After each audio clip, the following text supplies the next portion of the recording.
once again, so sorry about that. So we're going to be picking up where we left off with the Survivor Man Challenge. And, you know, we're just right here. And so Survivor Man Challenge, we've only got the Universal Auto Loader mod, and that's just because mid to late game Forklift Simulator gets pretty annoying. But this challenge, the general gist of it is we started with $0, a chainsaw, a truck, and a plot of land, and nothing else. So I didn't start with any of the stuff I need to do anything beyond get like the very basics for money. And so with all that, for anyone who is curious, we end up sitting there, have to like cut down trees, sell the logs, buy a greenhouse, do the whole kit and caboodle. But we do have a bunch of other additional rules that I have to adhere to, which are all part of the challenge. And it's not a formal challenge, like everyone will have their own iteration of this.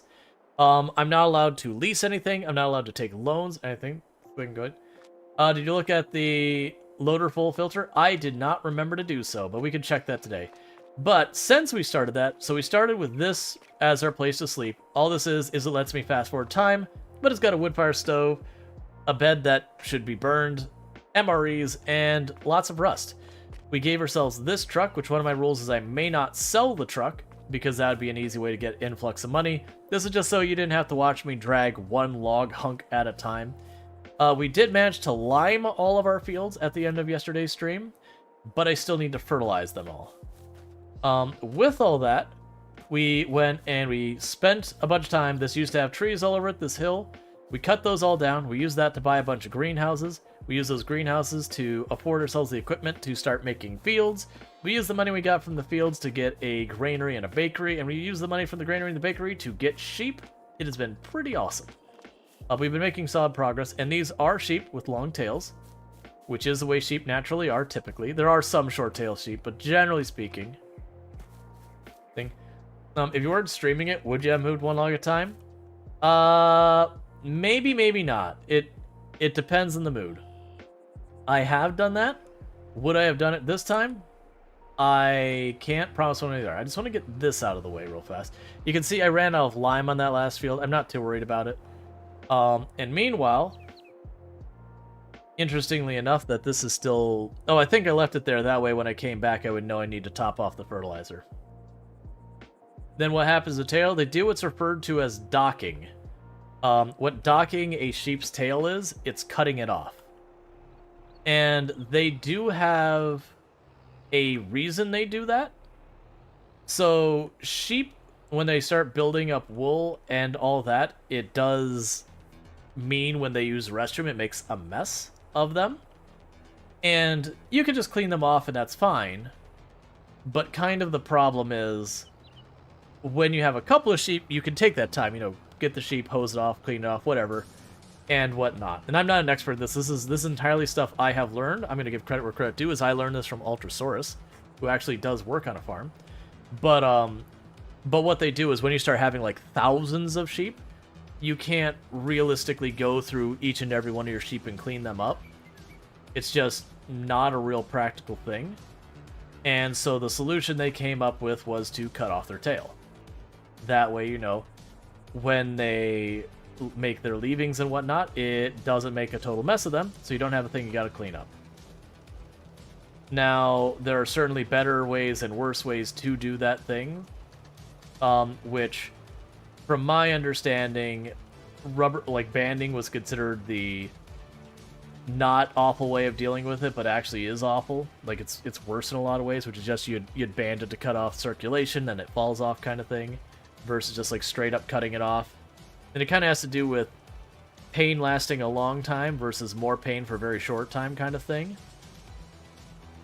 That said, my understanding is there are lots of restrictions around that practice nowadays about what you can and cannot do in a lot of places, and some places are just like straight up not allowed.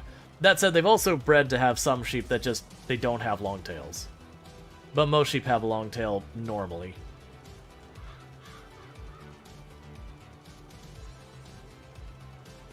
Alright, but we are fertilizing our fields real fast before we start planting and all that. The more you know. Yeah, like, for the record, I learned this all because of fellow creators. Like I said, this... You know, I learned so much. Like, I didn't even realize sheep had long tails till I heard Ultrasaurus talking about it, and then afterwards I was curious and started reading up more. I was like, oh yeah, that's just the way it is.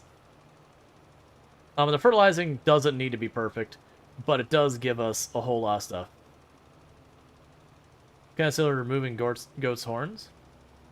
Well, I thought the horns was more about goats hurting themselves and stuff, or others, because just a lot of goats, they have a natural behavior of bonking people. I could be totally wrong with all of that. That's the impression I would have. But yeah, no, there's definitely animals they do that. And some of it is not that big a deal. There's definitely some animals who they don't have any nerves in certain parts and all that. So it's not a big deal. But, tails have nerves.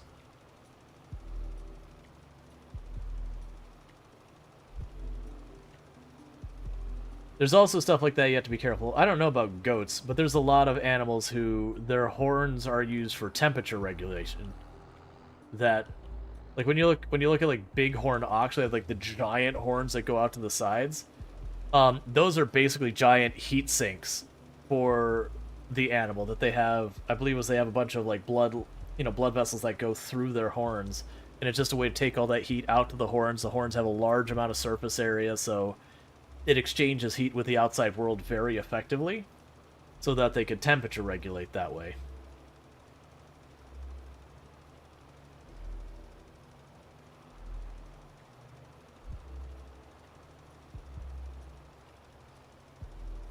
So those really, really big horned ones, those horns aren't well suited for like using as weapons or anything for the animal, because they're mostly hollow and all that.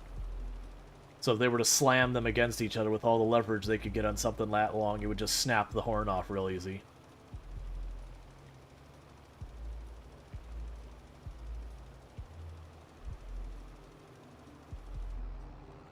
The 13 says, the goats are used partially for temperature regulation, but they're usually removed to prevent them from injuring handlers and our goats. Yeah, that's kind of what I figured. It is a natural behavior of goats, especially like with mating stuff and all that, showing like dominance or whatever, that they'll bang horns and all that, or territory disputes, whatever. That's a thing where they headbutt each other, and with the horns they can do some damage. Versus just bonking you at the top of their head. It's just like, hey, could you not, please?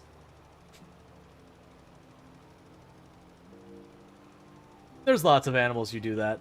Some of it's not great. Like, cats, there's people who declaw them, and it's really not great for the cat to do that. Which isn't me telling me, it's like, hey, don't do that, you're so awful or whatever. It's just like, it's got a lot of negative impacts to the cat's well-being and whatnot.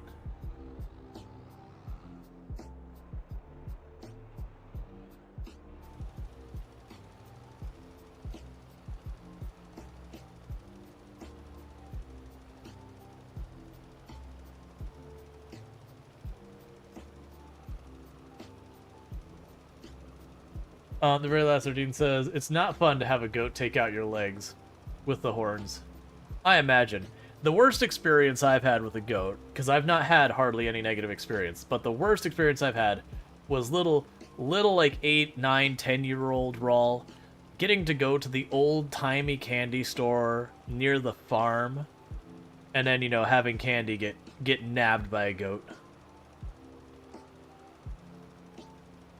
I was not a big fan of Team Goat for a little while after that. Little me was not on board with Team Goat after having my candy stolen.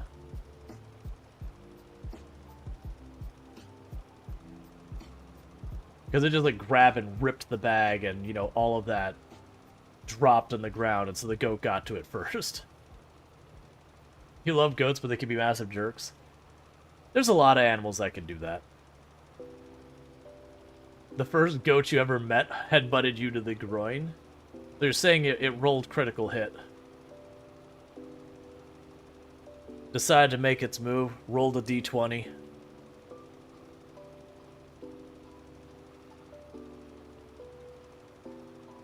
Let's see. Clara says that the older cat was declawed. You didn't realize it was cutting off a knuckle until later. Yeah. Yep. Goats are effectively oversized puppies. There's a lot of animals like that. Like, in a lot of ways, horses are like just giant rabbits.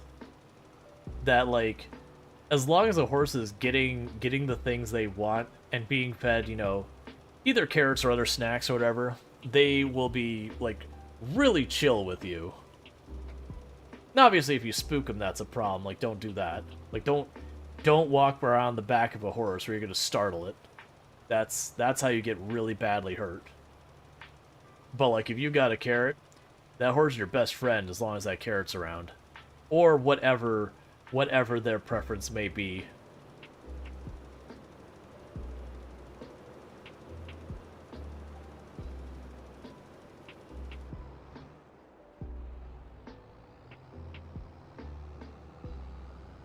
So one of the good news is, for those who missed the last couple episodes where we were doing this, we do have a bigger cedar now. It's twice as big as the old one. It's not the giant one we wanted. I got tired of waiting.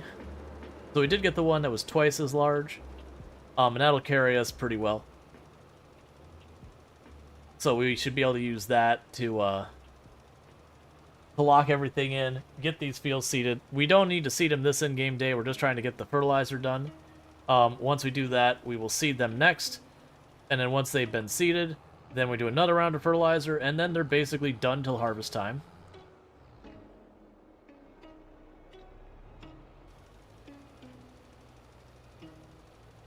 Of course, it'd split the difference. I was trying to be greedy and get all of it in one pass, but it's fine. Let's see, you're working with his hooves and someone else banged on a piece of barn and spooked him?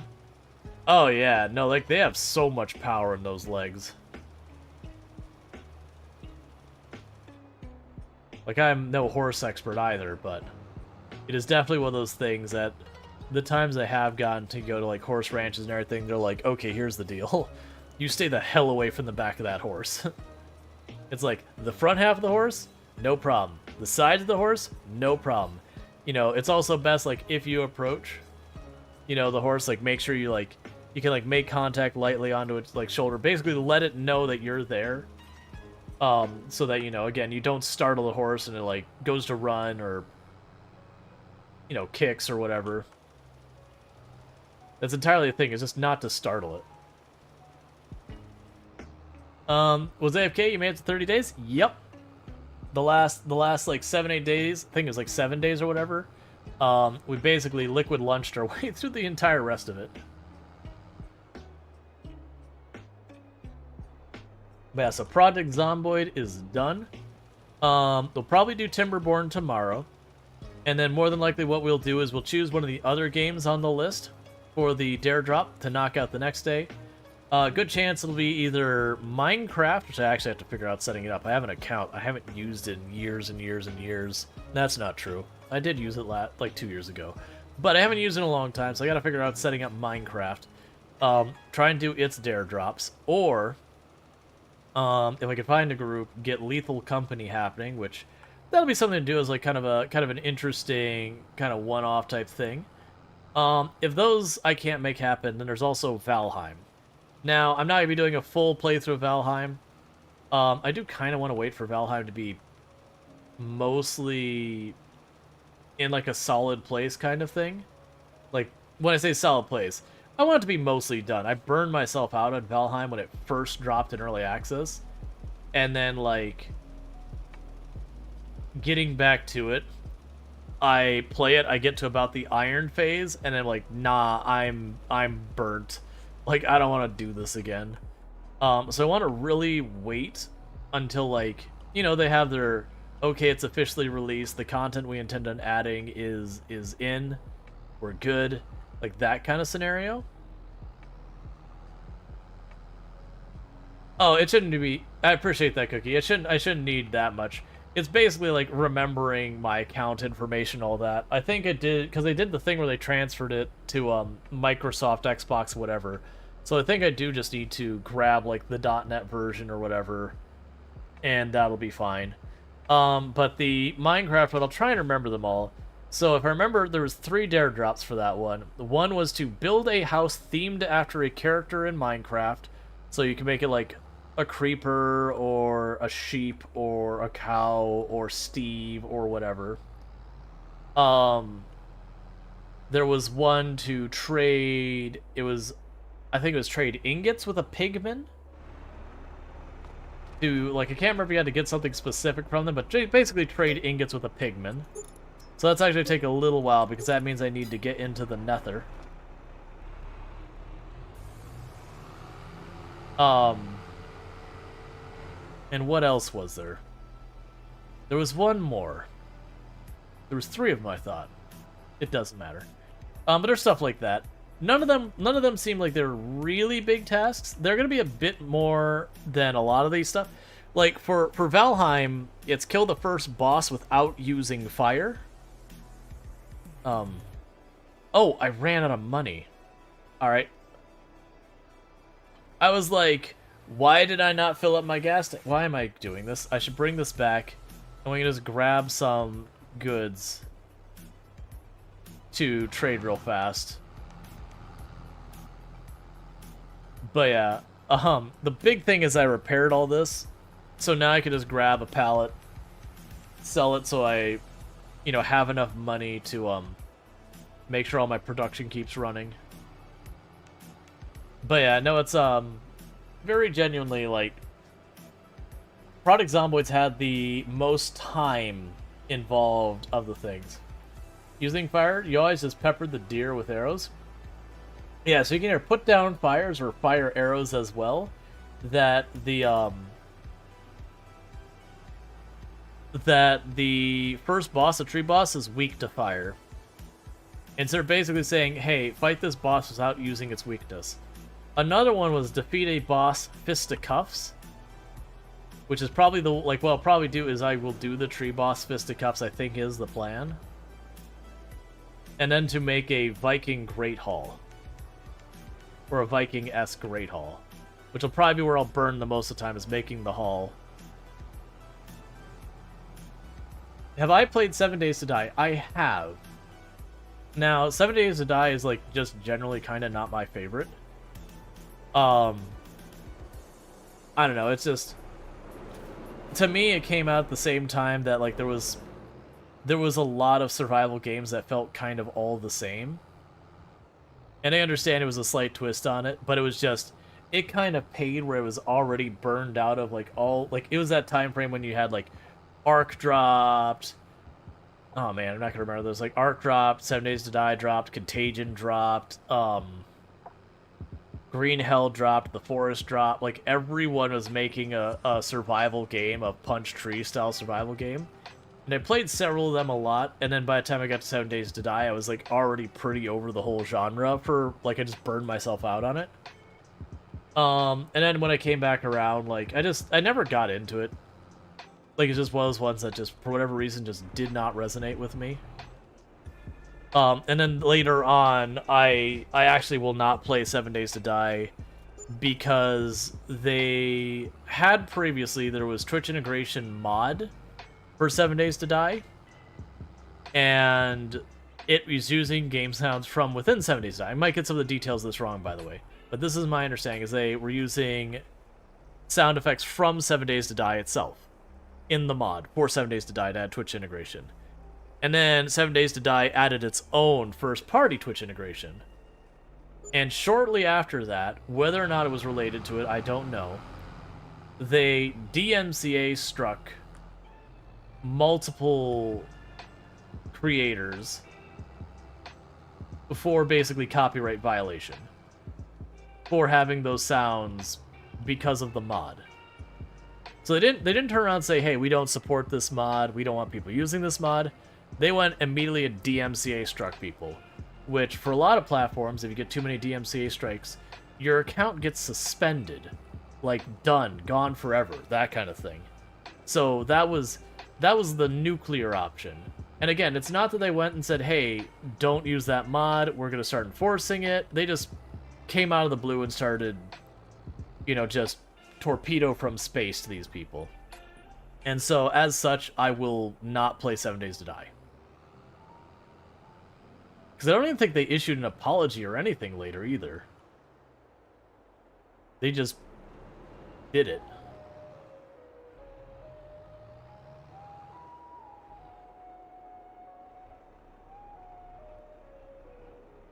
Let's see. Panoramic said no.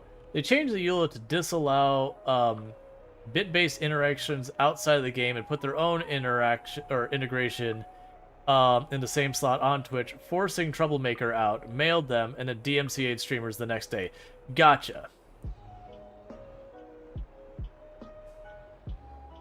But yeah, they definitely 100% DMCA hit people, because I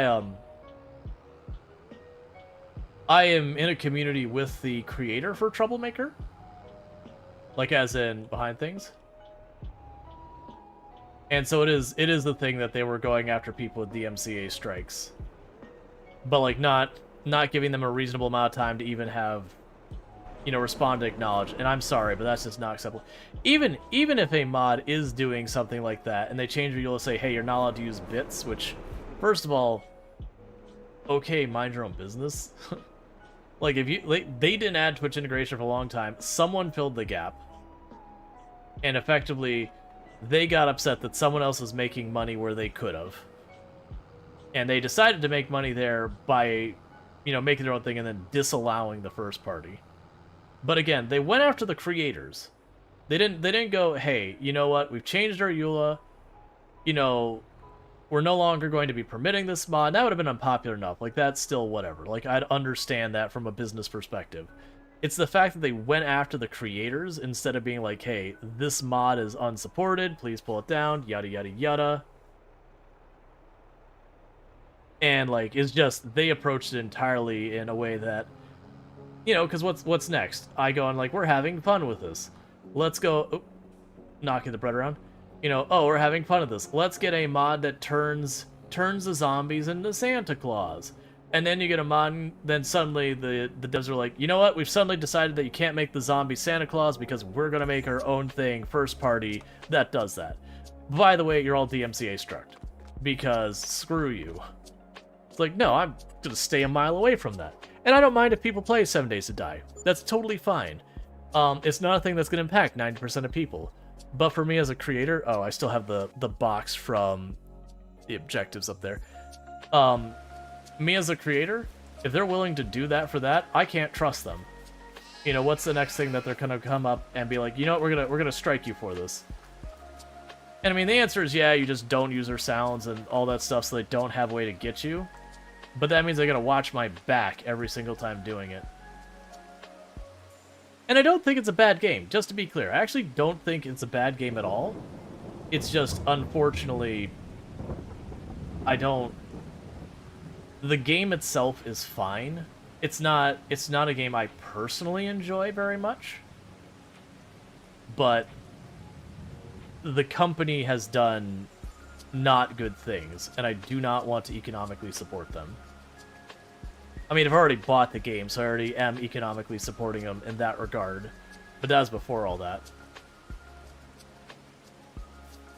Yeah, no, I knew there's a number of creators in my circles who were friends with the person who ran Troublemaker, that when this all went down, they're like, yeah, we're just done. No more 7 Days to Die. And like one of them, it was their big thing. I'm not gonna say names, but one of them was their big thing at the end of every year that they would kick up a 7 Days to Die server, and they would get with their community and they'd play a whole lot of 7 Days to Die. And instead they did Valheim, because they're like, you know what? This is the thing we've been doing for years and years, but unfortunately they, like, this thing they did was unacceptable, and we're not going to support them anymore. Because again, they didn't even apologize to my knowledge either. They just did it, and that was that.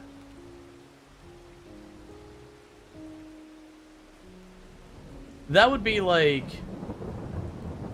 So I can't compare it to like Electronic Arts or someone like a big publisher. Like, that would be like the devs behind Stardew Valley turning around one day and being like, okay, we've made a new expansion that's featuring this mountainous town, and we have just decided that the Stardew Valley expanded, and the Stardew Valley Ridgeside Village mods are now no longer in compliance. And then the next day, turned around and DMCA struck every creator who run those mods on their channel. It'd be like that kind of a thing. And it's like, what? Like, to me, that would be the end of me ever doing something Stardew Valley. Not said that's not going to happen. The dev behind Stardew Valley, every time someone makes a new mod that does something interested, is, like, absolutely tickled by it.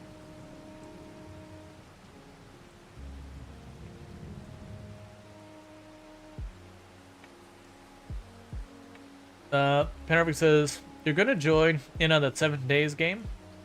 You would have joined the Valheim game instead, had your sleep not flipped. Yep. But again, no judgment if you play it. Overprotective dev. So, for the 7 days to die, I wouldn't say it was an overprotective dev.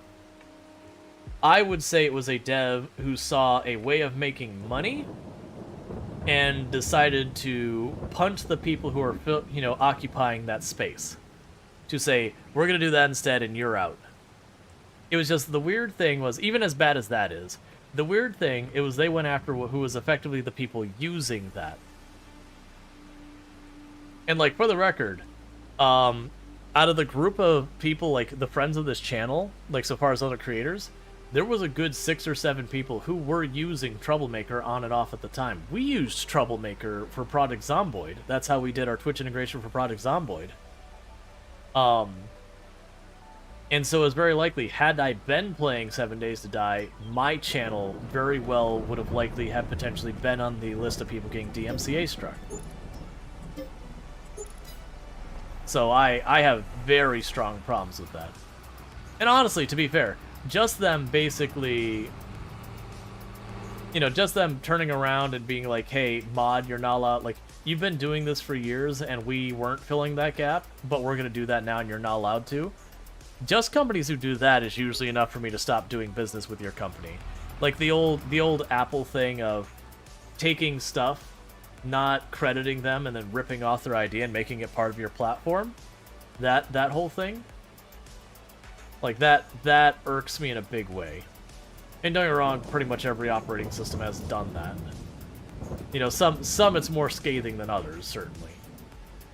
But, like, that's the kind of stuff that rankles me, because that not only prevents innovation on your own platform, but it prevents other people from innovating in your absence, because you're going to steal and or punish them for it.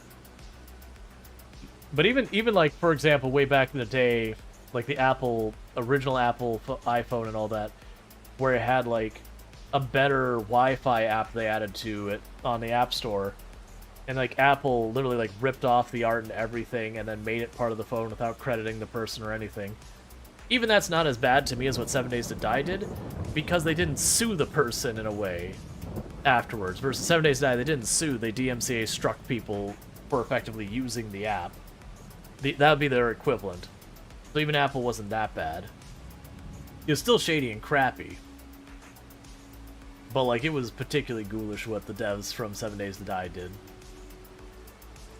For me, if I was in their boat, I would have released my Twitch integration and I would have just made it better. Because I'm the developers who make the game, I can give myself more attachment points. I could just make a better Twitch integration. It's unfair, but at least then I'm not doing all this other awful stuff.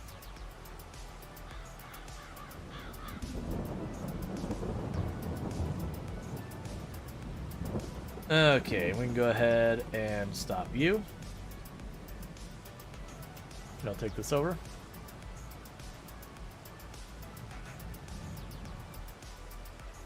So you're not sure if you would allow commercial mods in a game you created by third parties? Yeah.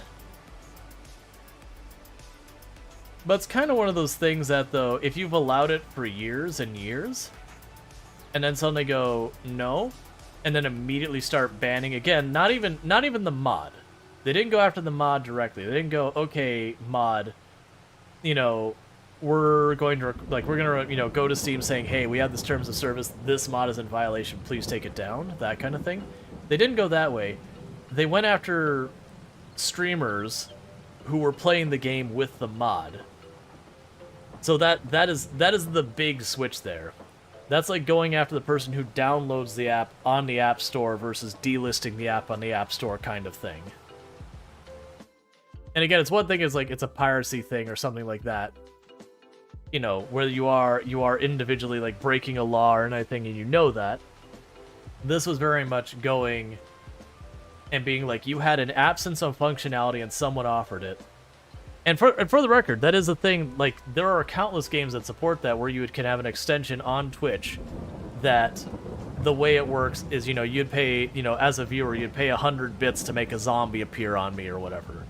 And then what ends up happening is that app gets, it's something like 15 or 30% of the bits that are done to do that. And so it's positive for everyone. You know, a viewer throws the money at it. I, as the creator, get a handful of bits. The developer who made the thing that is the reason you gave me the bits gets a little bit. And then you get, you know, that interaction you want. Let's see, Grid 6, for one creator, it was the bits rather than the channel points to interact with the game. Yeah, but that's the thing. If you updated EULA and then just quietly, immediately jump on it, that's still, I am not down with a group that's like, we change our EULA, immediately start, you know, flagging people's accounts. Again, unless they're doing something that's very obviously wrong.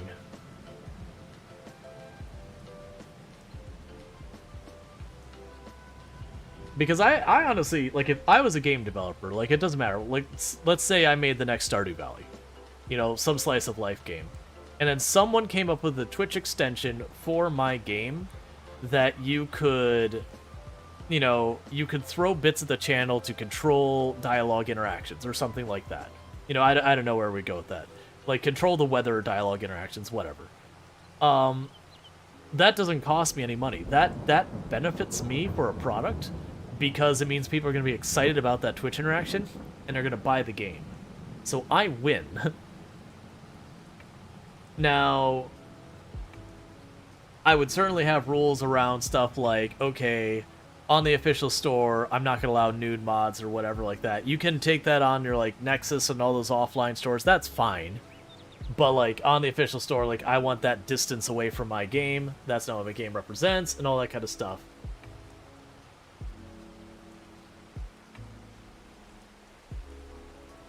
Yeah, the very last 13 says, yeah, the modder is providing something like that, and the devs leave unimplemented for years, then that the modder deserves some sort of compensation? I'd agree. I actually don't even have a problem with, and I know it's a can of worms, I don't have a problem with people creating mods and saying, you gotta pay me $1 for that mod. I actually don't have a problem with that. And I know a lot of people be upset with that. But to me, I'm like, someone's put in thousands of hours, potentially, into your mod. I feel like they should make some money. Now, granted, donation's probably a better approach to it, saying, hey, you know, donate money to support this mod, you know, the Patreon model. That's probably both where you'll get more money and, you know, people make less of a stink of it. But I actually don't have a problem with the model, I can put this up for money if I want. Now, that said, I don't agree that you should have a store that you are required to charge for mods, and then you get a cut of it kind of thing. That I don't agree with. It should be entirely voluntarily if it wanted to charge something. But yeah.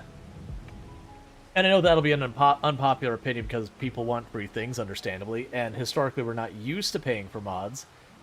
But there are, going back to like the Ridgeside Village mod for Stardew Valley, or the Calamity mod for Terraria, or these kind of things, that,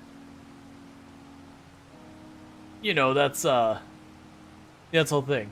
Enoch said, but then there's the Bethesda jumps in and says, we want to monetize your mods, and we want to share. So that's where I have a mixed feeling about it. Like, okay, on one hand, you are building your mod off of their work. And so I can accept a certain amount of argument that you do depend on them for your money. So I can understand the argument.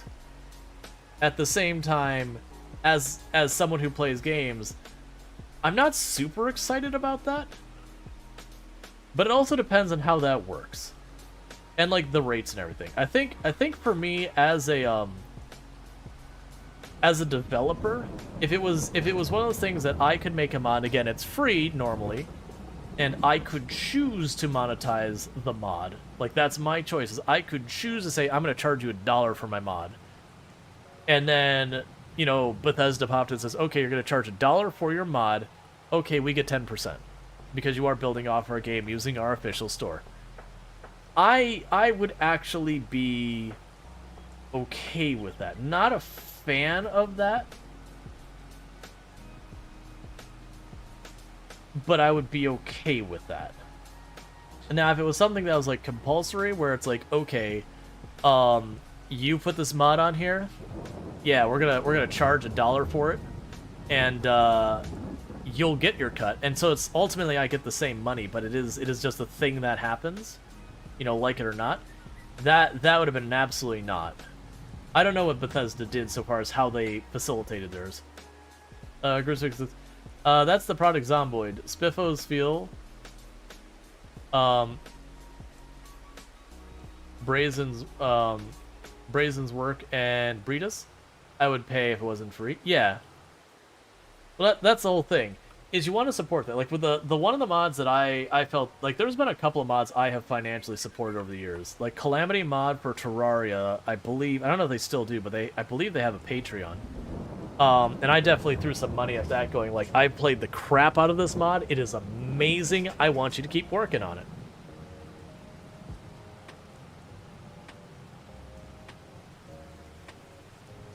No, I agree with Nonver. Mods are extra hours spent in game, indirect popularity for a company. They win anyways. Yep.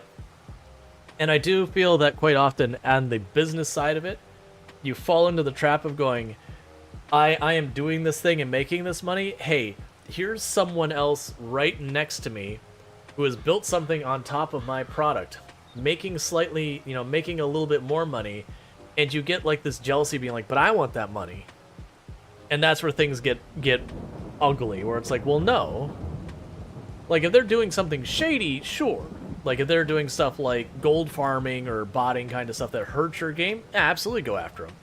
But when it's something that you're like, you're sitting there, you've got your game, and they make a neat mod. Like, imagine if it was like a game like RimWorld, which has all sorts of pain points in it that have been there since the very beginning of the game. I love the game, but there is some crap that has been under that hood that we all mod out using stuff like Allow Tool and all that because it has been let to rot.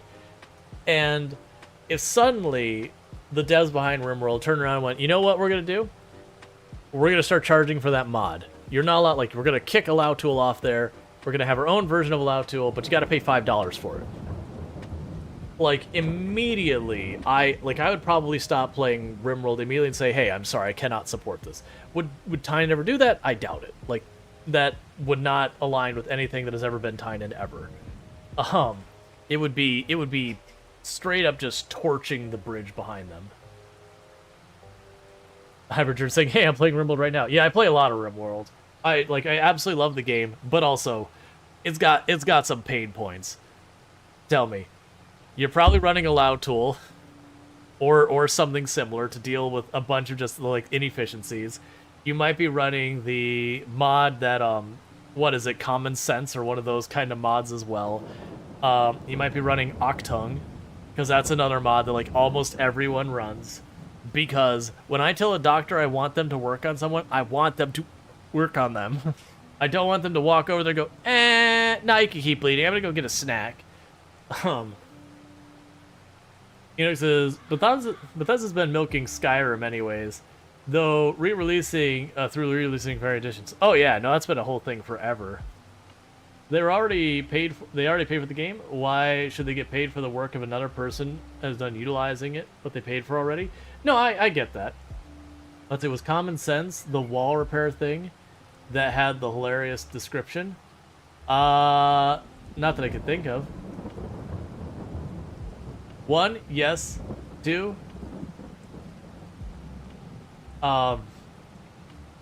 hiccup. Yeah, so it got broken apart. And Actung checked. Yep. Like, everyone who plays RimWorld for a while, you eventually get to the point. Like at first, like even I who don't like to mod my games much, I'm like, I'm sorry, you got some jank in this game that after a while just makes me angry. Man, before they made the changes to Blight, where you'd have to sit there and like really kind of sit there and babysit the plants the whole time, be like, no, I'm gonna have to put you in your little zone. I got to put up the highest priority to plant cut. I'm gonna have to tell you to stop sowing. It's like, dude, I just want to right click and say, cut all the blight. I don't care if more spawns. Just keep cutting it till it's gone. Like, don't make me jump through 30 hoops. You know what I want. It shouldn't take me 40 clicks. It makes it looks like Factorio Woob is kind of doing that. Rebuilding SpaceX mod and going to charge for it. But they hired the mod maker. Will be completing it and putting in a lot more. I feel okay with that. I felt okay when they took the modders' ideas. So I'm okay with that. I'm totally fine with a game taking a good idea that was a mod and internalizing it. So long as either A, and this is all depends between them and the mod creator, like the scope of the mod and everything. If it's a tiny little mod that just does like one thing, you know, I understand them not being like, yeah, we threw several $1,000s at the creator of that mod. But if it's like a big mod and they're like, yeah, we're bringing it in-house, that's fine as long as either A, they compensate the person who made the mod in some way that can be totally negotiated between them. It could be instead of cash that like, hey, we're going to bring you onto the team, which I guess is cash. Or B, it's like, hey, you know, we're going to set you up with this partnership or whatever. Or, you know, we're going to send you this like special thing that is like one of a kind or whatever. Like, you know, we're going to fly you out to our location. We're going to do this whole big tour and all. Like, as long as they do something that the person who created the mod and those creators both kind of feel that, yeah, this is reasonable and fair. Like, no one feels like they're being taken advantage of or whatever. Yeah, no, that's a normal thing to bring, because there's a lot of times where you'll have people go, oh, you ripped off that mod creator. It's like, well, no, the game actually had that like in their unofficial, like, this is our to-do list. They already had it in their to-do list, and someone beats them to the punch because that's the one issue they cared about so much about in the game, that they could bypass everything else, make that one feature, and, you know, make it happen. That happens a lot, where they'll get accused of stuff, and then they can, like, bring back, like, the Jira ticket from, like, 2 years prior and all that. Let's see, did you know that CDPR handled the mod makers of things? They put in Cyberpunk 2.1, 2.0? I have no idea. I mean, it was free updates, but I guess straight integration isn't an issue. But the people also say they ripped off modders without bothering to find out if they contacted or did anything with the modders. It's also sometimes they just don't even realize the person, like, there's someone out there who's done that functionality already either. That's another thing that'll sometimes happen.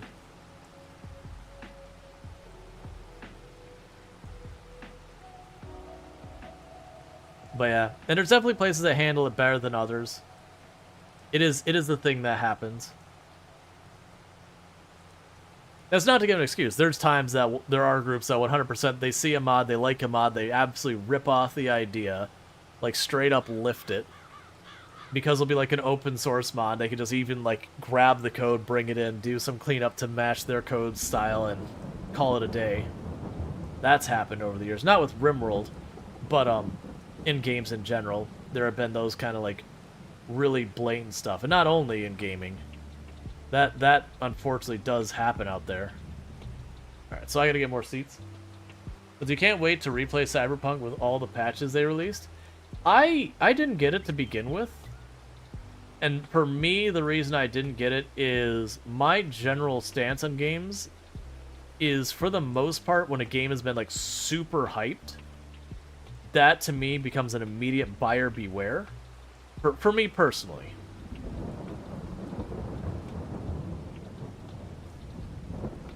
That a lot of times when a game is overhyped, I just expect it to always fail to meet expectations. That's usually, and there's times it's not anything to do with good, bad, or otherwise of the game. It's the expectations get away with reality.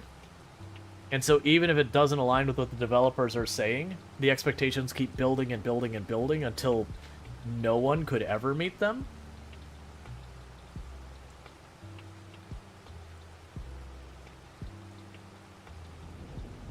You never joined hype trains in a game? I generally don't. Like, for Starfield, I was cautiously optimistic, but not keeping up with, like, all of the various nonsense. Oh, right, so we wanted to check. This is something I meant to check the other day. It got mentioned that we went to pick up that pellet and it didn't work, and we were like, but why? So what I need to do is go here, turn on our helper tool. Yeah, so we can only pick up full only pallets. That's fine. I'm okay with that, but that's why we couldn't pick it up the other day.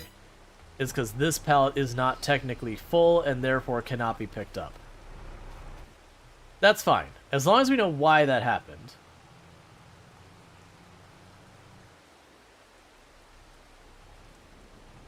So the more hyped a game is, the worse it's probably going to release, because it's rushed. Well, it's not even rushed. There's games that I've seen to get hyped that get delayed and delayed and delayed to make sure, like, because the devs get scared and they're like, we need to, like, do everything to try and live up to this hype. But the problem is, the hype machine runs away on its own. And don't get me wrong, there are developers who it's 100% their fault that they overhype their own game. And a lot of them know it. So, i.e. the No Man's Sky problem. That they overhyped the game to an impossible level and then failed to meet it because, you know, there's that. And to be fair, I do think a big part of it was their publisher, you know, giving them a nudge and being like, this needs to come out now. And they're like, but it's not ready. And being like, well, too bad. Call Fallout 4? Maybe it's because I just didn't buy on the hype wagon for Fallout 4, but I didn't feel that with Fallout 4. But that's also... I tend not to buy into the hype wagon either. I didn't feel like Fallout 4 got super hyped. Like, the games I remember that got, like, ridiculously hyped was, for one, like, Cyberpunk got super duper hyped. Which is why I didn't get it. I know Fallout 6, or 76, started out really hyped, and then they did the announcement of, like, there was gonna be no human NPCs. And then it felt like the hype immediately got tempered. That a whole bunch of people were like, hold up, and that hype turned to kind of a lot of upset people. So like the wind just got sucked out of the sails of the hype. I feel like Star Citizen constantly gets overhyped.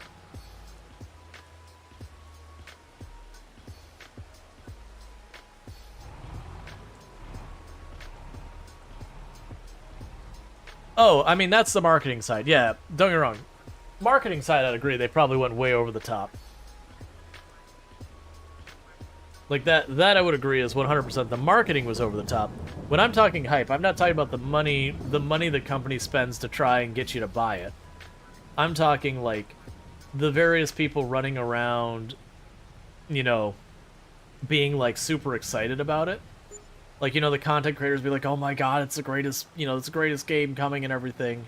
I felt like Fallout 4, a bunch of people already kind of had mixed stuff because it wasn't being made by Obsidian. And so they kind of were like, I don't know, man. We need more seeds than that.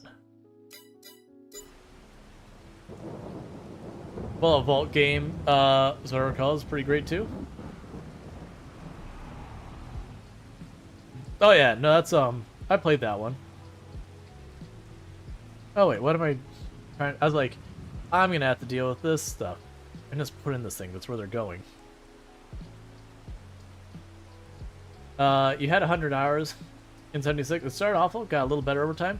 Yeah, for me it was 76. So first of all, I wasn't hyped at all. It was kind of one of those things I'm like, okay, we'll you know, I'll check it out. So what I'm going to need to do is I need to go here. Alright, that's fine. So I need to say it is fine for it to not be full.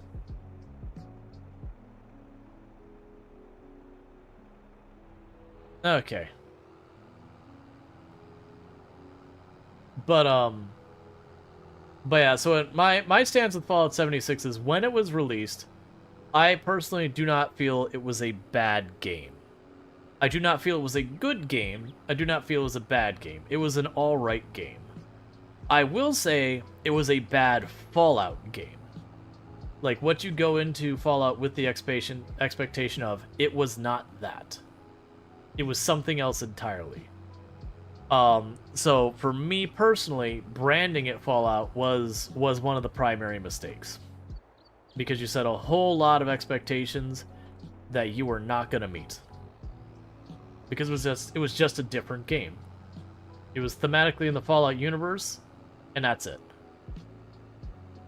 But otherwise, while the controls are mostly the same, everything else is... Oh, it's on the other side. Everything else is very different. Now, I've also heard that nowadays the Fallout series, Fallout 76, is actually pretty solid. I've known a number of people who didn't really like it when they started, who have come around and been like, nah, it's actually a solid game now. And I mean, they keep updating it, so I will give Bethesda on that end. Normally when you have a AAA studio and they have a release like that and it just kind of bombs, they usually just immediately just kind of give up on it, move on, get to the next product. Like they'll run it for a year or two and then shut it down.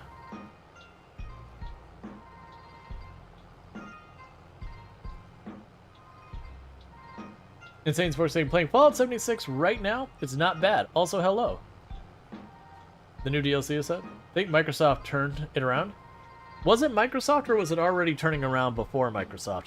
I do know my stance of a lot of the stuff with Bethesda is a lot of people are going back and forth that once Microsoft acquired Bethesda, I was like, this is going to be a curious change because generally speaking, Microsoft published titles, while every game has its bugs, are nowhere near as buggy as Bethesda's been permitted to do in the past.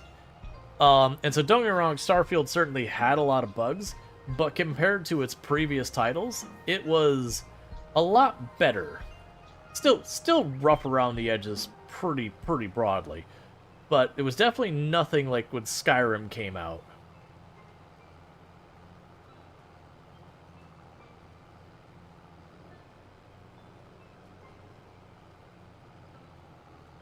Ada says, okay, you don't really get what Star Citizen's criticism is about.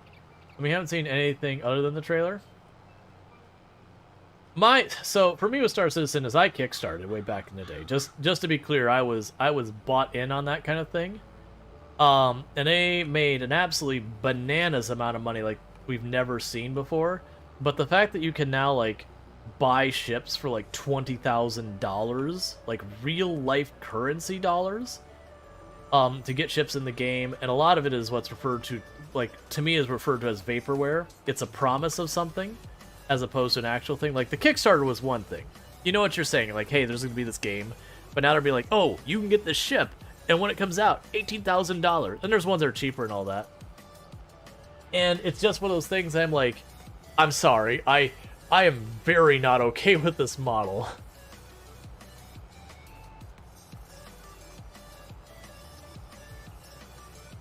Just says, because once Microsoft bought it, it got build respec so you could re-put in your points. It's not that buggy. Actual content coming in that is like single piece of armor, but whole new map areas, like when they brought in the pit. Gotcha. Yeah, well, normally you don't spend time to focus on optimization and game dev until like your last set of updates. Like, obviously, if the game doesn't run so you can't play test it levels of problems, then you go back and you deal with it. But, generally speaking, when it comes to optimization, that's, like, one of the last parts of your dev cycle. Like, don't get me wrong, you should do, like, constant iterative improvements and all that. But, like, your final, okay, let's, get, like, bleed as much performance into as can. That usually ends up being a later in the process strategy where you start, you know, taking little spots, finding your pain points, cleaning them up, going through that process. They just haven't done anything? Well, that's because it's still... Do they consider that alpha? Or what does Star Citizen consider itself now? For instance, it's something about a 48,000 ship package, but only for sale to anyone that's already spent $1,000? Yup. So it's very much a pay-to-win game. Like, don't get me wrong, it's not gonna... Like, people can counter saying, but, well, you won't know how to fly it, so you'll just lose it, and all that kind of nonsense or whatever. You can unlock it in-game. I don't care. If someone's able to like, just throw down their wallet, like throw down their card and be like, "Now I have a better ship than you," I'm sorry, I have a problem with that. How much they made and it's still only alpha? Well, yeah, that's the thing. Star Citizen is feature creep the game. Will it be amazing one day? It might be.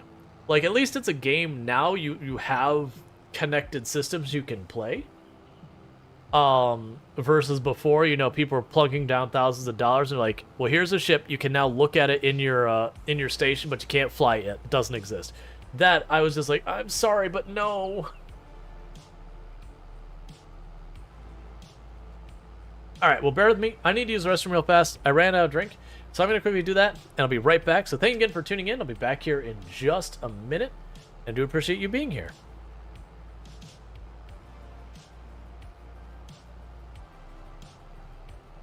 Getting one of the things that really makes it easier to pick up trees.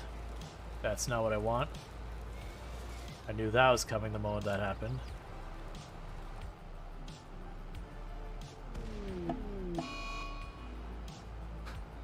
We had a marble meteorite just strike a duck and kill it. Okay. I get it. I get it, Cassandra. You didn't like that duck in particular. That duck in particular was a duck you decided did not deserve to live anymore. This duck, Duckling 11, Cassandra, not a fan. Just really didn't like the way the beak looked. There's something about it just really irked her. You see nothing, chat.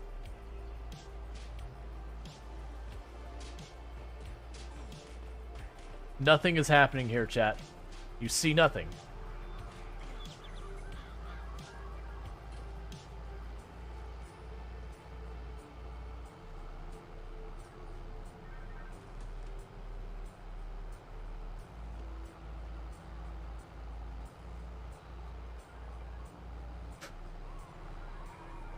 I don't know what happened, chat. Everything was fine. And then it wasn't. Okay. There's fuel in there, but because we pulled the reactor, it doesn't look like it's that bad. Nice. So yeah, literally all I had to do was just grab the reactor and be like, alright, get it out of here. Oh!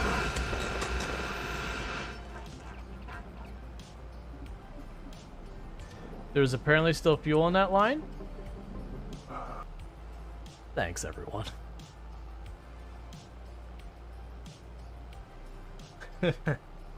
Sorry. I did not expect that to do that. My apologies. Stop it, eyes. I need you to cut it out. Alright, so let's go ahead and I will take control of this again. Yeah, let's see. You remember that 5K ship you bought was the biggest thing in the game? Now there's like 11K one? Oh yeah, no, they're talking about like games like World of Tanks and that kind of thing. That is not an unusual model. That's been like games for a lot of things where like even going back to like Warhammer 40K tabletop. That was the whole model, is they would update their rules, and I can't remember how frequent. It was like every year, every other year, they make their new rule set. And it was, you could almost guarantee whatever was the flavor of the week in the previous rule set, there would be someone who would be made as a hard counter for them, and it would usually be in a very unbalanced way. And then, you know, everyone would go and, you know, if they wanted to be competitive, would have to buy the new pieces and all that kind of stuff and switch over. And then what ended up happening is then the next rule set comes and you buy it. And they would also introduce new units that were just pretty powerful that you kind of couldn't get away with. So for like, to give you an example, I was playing as the Dark Angels back when I used to play tabletop. And what ended up happening though is like, okay, well we've introduced this new person. It is your, oh man, what was it? It was like Terminator Librarian or whatever you could have in your army now. Okay, cool. This one pewter piece is $65. And you're like, are you kidding me? It is one piece of pewter. Does it look good? Sure. Yes, it looks good. It's like 35 cents for the pewter. If we're talking about like the labor to like, you know, machine and everything, maybe $1 something. And yeah, don't get me wrong, you're going to package, you're going to ship it, you're going to do a whole stuff. So you know what? If you want to charge $10, maybe that's fair. Maybe $15 if you really want to gouge me. But $65? Come on, man. What is your markup on that? But because in tournaments you were required to have the pieces that actually match, you can't 3D print your own piece straight up against the rules. If you wanted to compete, you're buying that $65 piece of pewter. Or you're going to have to make a really convincing fake. And good luck with that. They're pretty on top of finding the falsified ones. I hated that.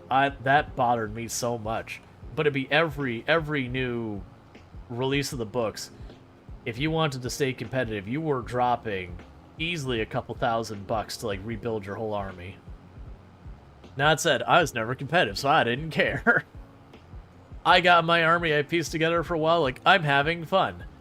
It does well enough. But I had my hard counter, which was the Imperial Guard at the time. They could go 2 different ways with their strategy, and I would just basically be like, yep, pack it in. There is not a counterplay I can do. If they have their billion-man army, like billion-man cheapo army, they can literally just run in, force me into assault with a giant group, and if they get me into assault with that giant group, that entire group is out of, like, both of those armies are completely out of the rest of the game, and since I have so few pieces to move with, it's such a strong advantage for them. Or the other way they could do is add a whole bunch of disposable units who could break my armor that didn't cost hardly anything and were expendable. So the main strength my army had, they had a way of bypassing it with some risk. But that was the one army I didn't like playing against because I was starting on an extreme disadvantage. Versus there's a lot of armies that, you know, they had a little bit of an advantage, but it's nothing you couldn't overcome. And a lot of people who, outside of tournaments weren't trying to cheese, so they wouldn't do the BS strategies that they would, you know, after a couple of tournaments, it was very clearly overpowered. They would put some type of artificial limitation saying, okay, your troops can't be that big. Panero says, yeah, the OP seasonal metas annoy me. Put you off playing a game for more than 2 seasons. Oh yeah, and it's a thing that, like, so many do. Like, it's one thing with something like Path of Exile, where you're not competing against other players on a real level. Sure, you can talk about, like, the economy or whatever, but whatever. But, like, you know, they do the thing where it's like, this one was too strong, let's bring it down a little. That one is a little weak, let's bring it up a little. And they're not really always the best at handling that well, but they kind of try at least. I'm okay with the meta being mixed up. I think a meta being mixed up in a game is a good thing. But when you play those games where it's very deliberate, where you can see that they've buffed one group to be very clearly and distinctly over everyone else, and you have to buy your units, nah, man. That's just, nope. You know, daddy needs a new sports car. Alright, it's time to do the rotating on the meta. Hey, no one's done Chaos in a while. Let's go ahead and buff the hell out of Chaos for a league. Or season, or whatever, edition. Let's see, Fear of Missing Out is another thing that the devs keep trying to capitalize on. Apparently, China's trying to ban daily goals. Oh yeah, no, daily quests. That's, I've mentioned that. I have this whole thing where I go back and forth where it's like, you know, I could really go for an MMO that I could, like, really sink my teeth into. But, like, every MMO has daily quests of some kind or another. Or some other repeatable thing that you're expected to do to, you know, be successful in the game. Which, it makes sense. But then, you know, the moment you do it, you kind of see it for what it is. This is a time waster. You're designed to, like, increment this thing up that you don't want to do in the first place. Versus, like, you know, you're playing, like, the normal game loop and just, you get an extra thing. So, like, it's one thing if, you know, and it's also another thing if you can only get certain things by, like, playing another, you know, like, X number of days in a row kind of stuff. Those kind of mechanics where it's play or else. I will instantly quit your game, even if I've been an avid fan for a long time. That's what happened with Warframe. I played that for years. And then they did the whole thing where they brought in that radio program where it was kind of use it or lose it, where you had to do multiple objectives every day, and you could only really miss a couple of days within a season. And if you know, when the season ended, it wiped out your points. And so it was very much play or else, and I was like, nope. The very first time they did that, I was like, nope, done. Close the game, never went back. It's like, nope, sorry. The game was grindy, and I didn't mind that, but that play or else game thing is like, nope, nah, sorry. This isn't a job. You don't pay my wage. You don't get to dictate my schedule.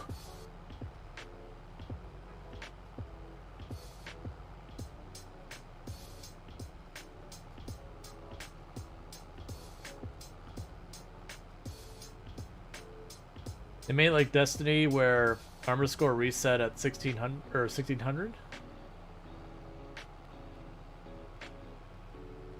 Thankfully, they fixed the Nightwave problems. Yeah, for me though, it was kind of one of those things that once that came in, it kind of like it was very clear the intent of that was to make sure you logged in, and after that, I was like, no.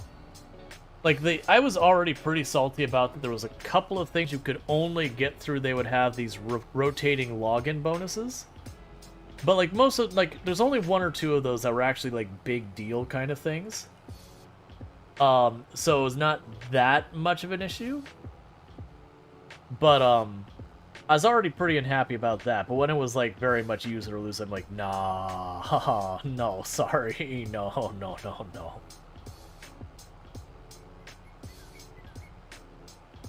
Very last audience says Valorant has daily goals, but they're pretty insignificant. The bigger ones are weekly goals, and those stack. So if you miss a week, you can get through those before moving on to the current week. However far behind you are. Yeah, there's ways you can do those incentives and it be fine. Like, I'm fine with rewarding players for logging in. That's okay. It's just you got to make sure the rewards, one, that, you know, you miss a day and suddenly you aren't punished for it. Like, start over, you don't get the big cookie at the end. Like, make it just a cumulative workup thing, kind of thing, that never expires. And also, those rewards shouldn't be something that is literally make or break for your game. Because then it is one of those things that's like, oh, you're not allowed to have a life. Sorry, knives not allowed here. Let's see, your personal explanation is that the devs are trying to make players play differently, so they don't get bored. Oh yeah, that's the whole thing.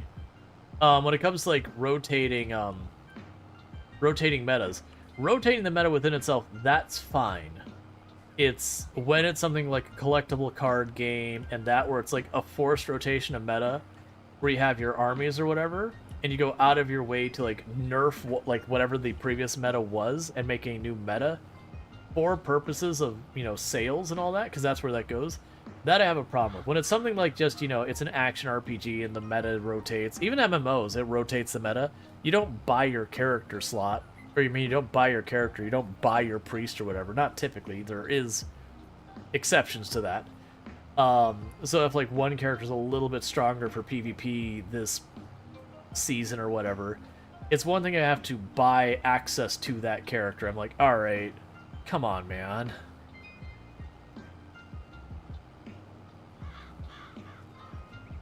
And where people draw their line in the sand about this is too far and that, like, we're gonna have different places, that's fine.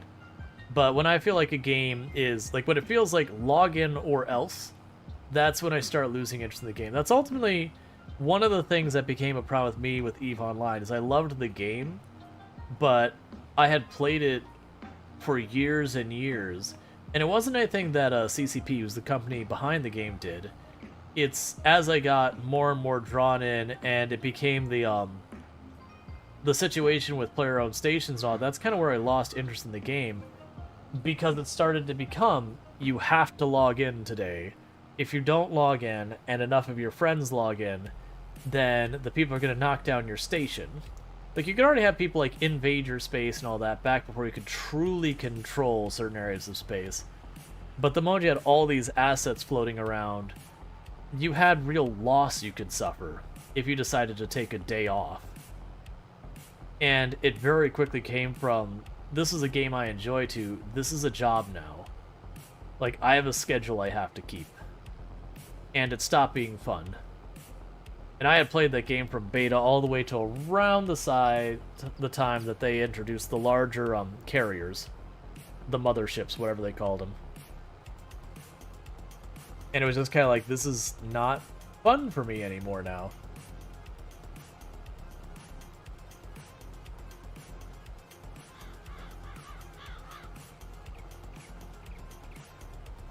Like, there's feeling locked into a game, and then there's feeling locked into a game.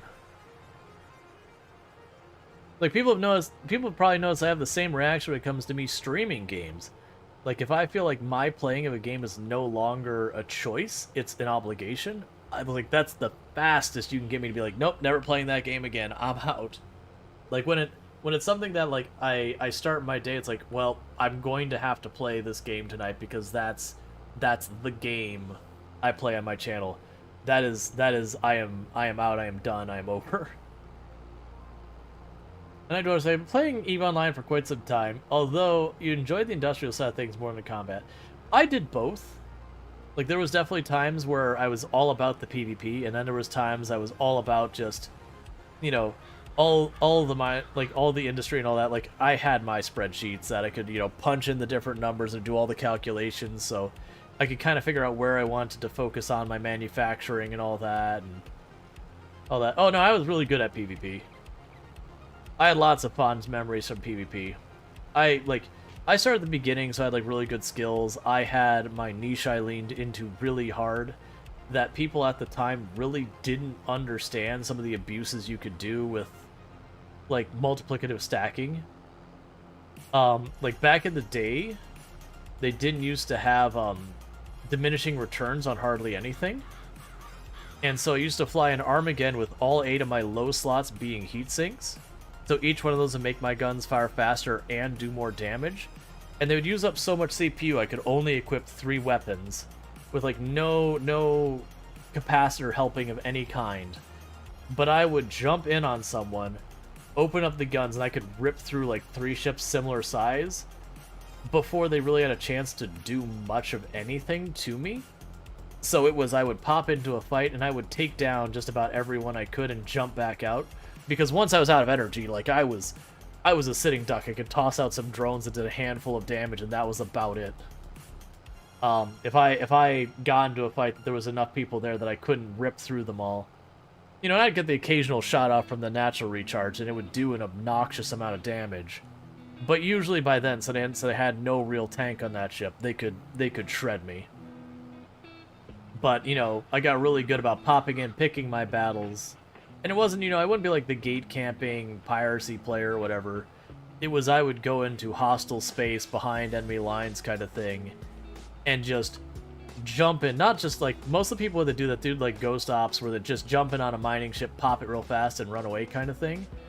For me, it was like, I would jump on the people who were, you know, fully decked out, a group of them, ratting or whatever, like 3-4 of them, and I would take all 4 of them out and leave. And then, you know, it'd be like the hornet's nest, everyone would come into the system, and I would just stay way out there, wait till people started to get bored and complacent, pop in there, you know, catch one of them at the station, kill them real fast, bolt out real fast before they could get a response. You know, stuff like that. And I'd get caught sometimes, which is fine. But I was a lot bolder than most people who would, like, just, you know, go there, that see them, you know, minimize the game because there wasn't a way to really catch people in deep space back then. But, and I would do fleet ops as well. I liked doing the heavy interdictor was always my favorite one, where you go, what's the priority target? It's a Titan? Okay, it's mine. I have it. And then all you do from there is you hide your health bar because there's nothing you can do. It's like, I got my target. I'm in it. You're either going to keep me alive and kill it first, or you're not. I'm like, I no longer have control of my situation. Everyone else is in control. I'm just sitting here. I push the buttons. And we are on this roller coaster no matter how it plays out. Like, the only decision I get to make is if it's very clear things have gone sour, I can nope the hell out. Maybe. That's about it. Brady says, my PvP experience is wait for something to happen. Great, now it is happening. Oh, the game is too laggy to accept in my inputs. I'm dead. Oh yeah, that was fleet ops back in the day. I I would show up because you had to show up. There's like an obligation for those kind of things to protect your space. I did not really like fleet ops because there's also those things that at the time it was the person jumping into the other person was at the extreme disadvantage. So it was one of those things that even if you were equally skilled, pilots equally set up, one side had a distinct and unsurmountable advantage most of the time, just by the factor of how things work, where you would appear in space for me to shoot at before you had an opportunity to fully load everything in, and then your inputs would be super bogged down where everything was still trying to pick up and all that. So yeah, I didn't like getting involved in like large scale fleet ops. Now, if it was a fleet op that was like, 12 ships or so against similar sites, that was a lot of fun. Because usually didn't have those pain points. But like the really big ones, nah. Like early on, no. Like later on with the heavy interdictor, like way later, those I didn't find much to be a problem. Because CCP started doing the thing where they would throttle the input of the entire game. That the entire game would drop to like 10% speed, 5% speed, 1% speed, so that all your inputs would get taken, but it would take a day for anything to happen. And so when I was doing the heavy interdictor cruiser, that's the type of situation that was. You get in that giant fleet op, and again, I would hit go, and then my participation, I was just orbiting at that point, just making sure I wasn't stationary to take extra damage. Whether that was orbiting one of my friendly support ships, or orbiting a single point in space, or orbiting... Remember the bookmarks to warp to zero? Yep. I used to have a trick for killing people who'd do that, too. I'd have an Armageddon with 8 smart bombs. You'd warp to zero, I'd hit the button, and your ship was gone. Yeah, time dilation. Let's see, not sure it's something interesting, but have I heard of Foxhole? I have not. That sounds like it's probably like a first-person shooter, like World War I or II first-person shooter. Generally speaking, if it is a first-person shooter, you probably... It's not that I won't play first-person shooters, but like straight-up first-person shooters, you probably won't see me play on the channel. They're just way too misaligned with the type of content I do, so you won't see me play like Call of Duty or something like that. Then, honestly, I've not been interested in Call of Duty or Battlefield or anything like that in a long time. I used to, but then I got tired of the same game releasing again and again with a slightly different story and, spit polish on the graphics. Foxhole is a top-down World War era game in a fictional world. It's an MMO where each war lasts... Oh, I think I heard about that one. Probably not. Yeah, no, I remember logistics was like the big thing of Foxhole. That realistically, like, the game is decided very heavily based on... When I say logistics, I'm considering production part of logistics. It's all the back-end stuff, which is accurate of real life. That it doesn't matter how amazing a fighters you are, if the enemy can just out-reinforce you because they have all the assets to continue to grow and build their army where you're on a limited number, you've already lost the war before you started. Logistics win wars.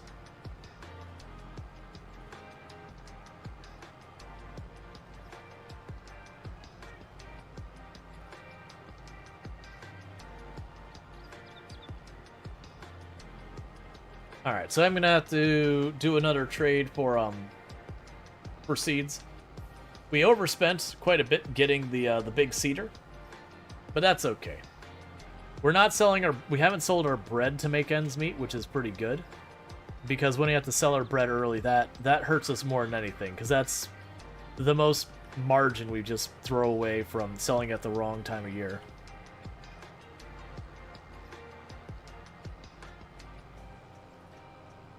Also, to be clear, I've kind of, like, not even in games, I'm just kind of over World War I and World War II being what so much stuff is based around. And I understand you're saying World War I, World War II era, but for me, you have, like, the entirety of human time, fictional or, like, real or not, and the amount of fixation there is, and I get it, it's like the big world wars. they're a very significant event in human history and whatnot. But it's like, it felt like almost years that it was almost every single realistic shooter was a World War something. And then you have like the one or two sci-fi shooters like BioShock kind of thing. And that was like it. I told you we needed more glitter. Like, there's nothing wrong with it. I get there are people who are huge fans of that period of time so far as, like, the interest side of things. They just find a fascinating time in history. And it is a fascinating time in history. But, you know, I know how the story ends. What are we talking about? We're just... So it was, there was just a game brought up that was it was a World War era game. But it was more just a broad commentary on just...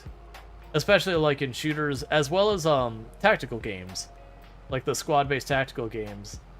That, like, for every 2 or 3 of them is, like, World War something. And then you have, like, one that's something else.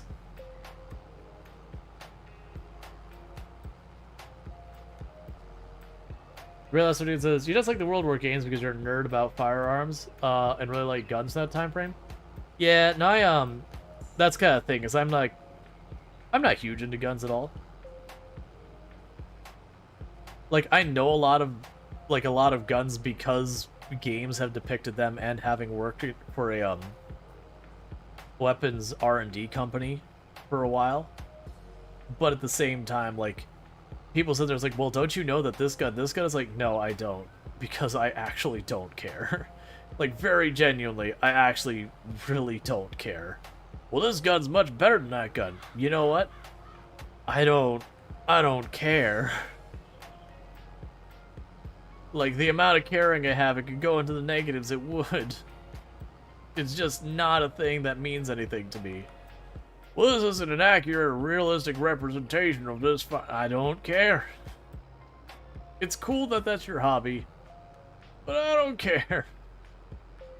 Yeah, no, it's totally fine, like, to be into guns. Like, no belittling anyone who is. But, anytime I play a game that has, like, a lot of firearms and everything, there are times that comes up. Like, whenever we talk about doing a gun run in Project Zomboid, that is actually one of the things that gets, it's like, oh, well, you need to do Breedus. They have this, and this firearm. Like, you know what? I don't know what those firearms are. I'm gonna be real. I don't actually care what they are. Oh, well, this is really cool. It's really cool, you know, firearm that the Russians had. It's like, I don't care. I don't want it. I already have the rifle, the assault rifle, the pistol, and all that. Like, maybe a submachine gun might be fun, but, like, I already got the different groups. Having one as a slightly larger magazine because that's better, or slightly more damage, doesn't mean anything to Project Zomboid with me. And usually they're all overpowered.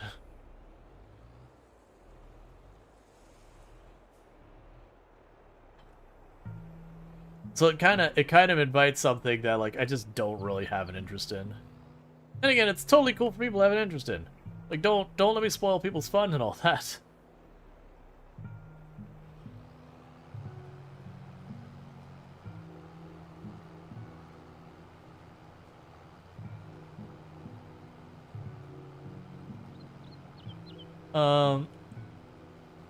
Banner says, but the fact that you've got a replica written on the side of your guns, and the fact that you've got a Desert Eagle written on the side of mine, it's just one of those things. Like, I am just someone who, I don't care about firearms. Like, very much I used to be different about it, and then I worked for the weapons R&D manufacturing company, and I saw a lot of people who are just way too into firearms in a, these people probably shouldn't be allowed to have this because, oh my god, someone is going to die kind of way. Really kind of spoiled any interest I had in any of them. I was like, man, there are some real out there people who honestly hurt. I'm not even saying they might hurt themselves, did hurt themselves at the range quite frequently at the company. We had multiple people take hits from ricochets because people are really dumb. They're like, look at me shoot at this concrete tube. Oh, dang, a rebound and it hit someone, or ricocheted and hit someone. It's like, No crap. They're gonna have rebar reinforcing that. Why are you shooting the tube? There's a range. You're literally on a range shooting the wrong way. What is wrong with you? At your place of employment. It's just saying World War II games get annoying. The only times you like guns is in survival games. Maybe more first-person shooters than every other weeks. You think guns are only fun in PvE, but if a game has melee and medieval weaponry, let's say you're going to use it there because sneak-based skill. Yeah. Yeah, idiots on the Ranger are terrifying to everyone involved. Yup. I get the sentiment. I get the sentiment, Zoe side, but also the guns definitely help.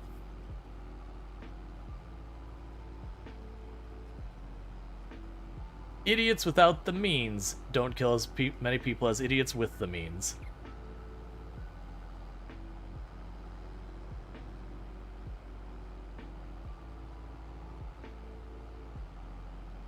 I just push back at that one because that's one of those things that we don't need to get into like gun regulation politics.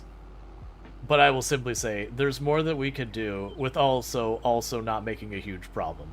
There is definitely a middle ground that is more reasonable than do nothing. But I'm going to go ahead and just say we are not going to continue that conversation. I know I started it, but that's my kind of whole thing with it. Because very genuinely, there are reasons my views on firearms changed from whatever to no. There is definitely limits that need to happen. And we can all disagree on where those limits are, but there is definitely times where it's like this should be a thing that should not be a thing. Also, trees kill people. Yep, this is true. Branches fall off tree and people die. Timeout Rual 420. Yep. And Zoe side pretty much hitting the nail on the head. We won't elaborate on that at all.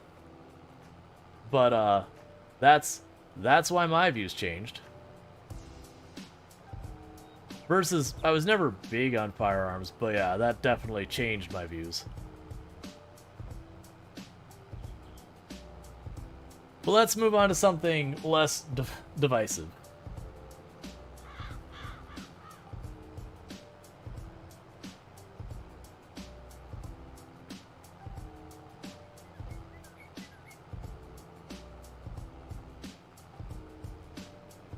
So, thoughts on kittens? They're awful. Get rid of them all. That's less divisive, right? No, I'm teasing.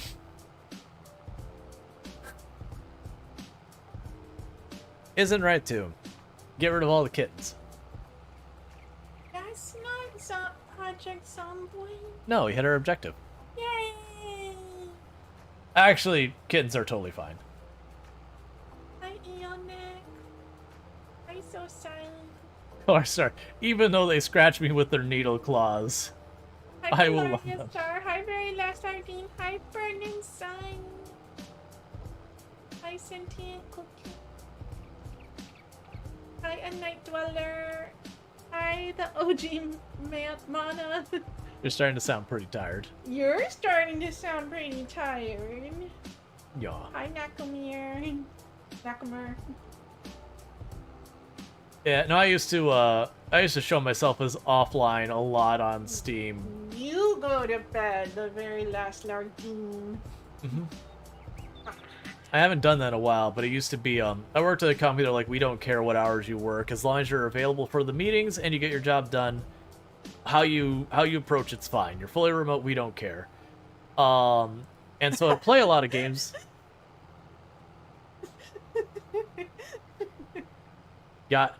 Got defeated. But so I'd play a lot of games like around that and all that.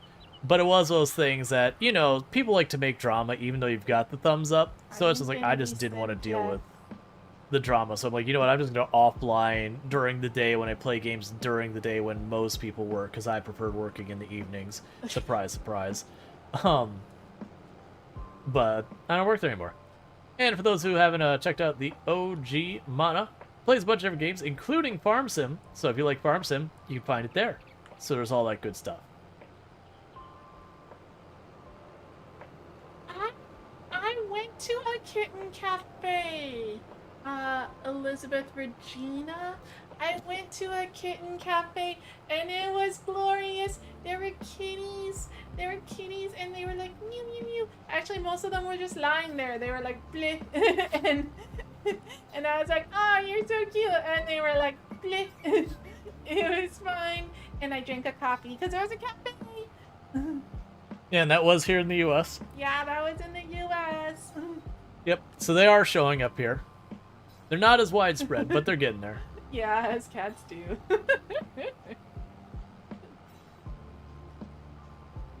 The OG Mouse saying, you're just at a loss as your degree in psychology and sociology. So finding work from home job is not something people are looking for at heart. Yeah. There's definitely certain roles that are much harder to remote than others. Yeah, facts. Blah's the constant state of existence for cat. Yeah. Blah and I'm tired of you, human. Yeah. The kittens were cute though. They were the cats were just like bleh, but the kittens were like they were cute. You wish there was common at Starbucks and McDonald's? Maybe someday. One day. I mean, then you have to get into the whole side of it going, okay, but while I would like them to be that common, so there's cats, at the same time, that means there's a lot of cats that are up for adoption. Yeah, that's a lot of people not spaying or neutering their cat. I'm teasing. Truth. True. Yeah, because all the kitties were up for adoption, but I didn't adopt any. I just played with them and went, ah! Yeah, to be fair, from what I've heard from the statistics with, like, the animal shelter versus, like, the cat cafe kind of things, like, both of them usually will get animals up for adoption, all that the cat cafe is, like, way, way better at getting people to adopt animals. I should adopt 20 cats as a surprise gift from Rual. Yeah, he'd like that. No. He would not be upset about that at all. Like, don't get me wrong, I have, like, we've joked about getting a pet a couple times. There's, like, for us, it's nice to be able to be like, yo, we just want to go on a, you know, go for a vacation or whatever. Not have to figure out who the animal's gonna stay with, you know. Are we gonna have to, like, take them to, like, a kennel? Is the kennel any good? We could get a snake. Yeah, there are animals that eat so little and so infrequently that you can just be like, okay, animal, see you in a week. Yeah. There's your snake for the week, or there's your rat for the week. Yeah, your little pinky for the week. And the animal basically goes in hibernation for a full week. Yeah, and I like snakes. They're cute. They're danger noodles. They go snick, snick, snick, snick, snick. As you read about a cafe that had house cats that lived at the cafe? Yeah, a lot of the cat cafes, they partner up with the shelters that basically what they'll do is they'll take a bunch of the animals that they've had difficulty adopting and such. They'll bring them into it and they'll, like, you know, that aren't going to be problematic. Like, not ones that will fight and scratch people and all that for obvious reasons.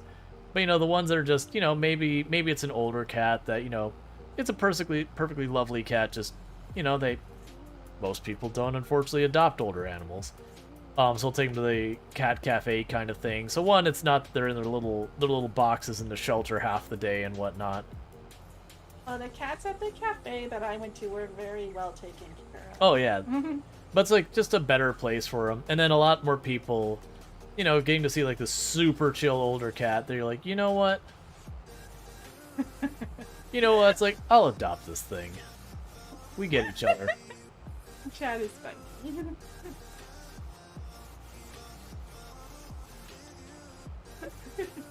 Nemex's wife is apparently funny. His aminos are good. Puppy aminos. I don't think I know many people who are like animals are evil. I do know people who are like animals are cool. I don't want one. That's fair. You know, I like my stuff. I don't like animals that like my stuff. Yeah, animals like to tear up your stuff. But a snake wouldn't, because it would be in a little terrarium going snake. Didn't the dog know that this was a collector's edition in the box? Uh-huh. Oh, she's scared of them? Gotcha. Yeah. I mean, that's fair. They all have mouths. They literally can all bite. Thank you for the follow. Welcome to the stream. Yeah, I'm trying to spend all of my energy. Makes it easier to sleep later. I always find it funny when people are like, can that animal bite? And I'm like, well, it has a mouth, so yeah. It can bite. You know? Mm-hmm.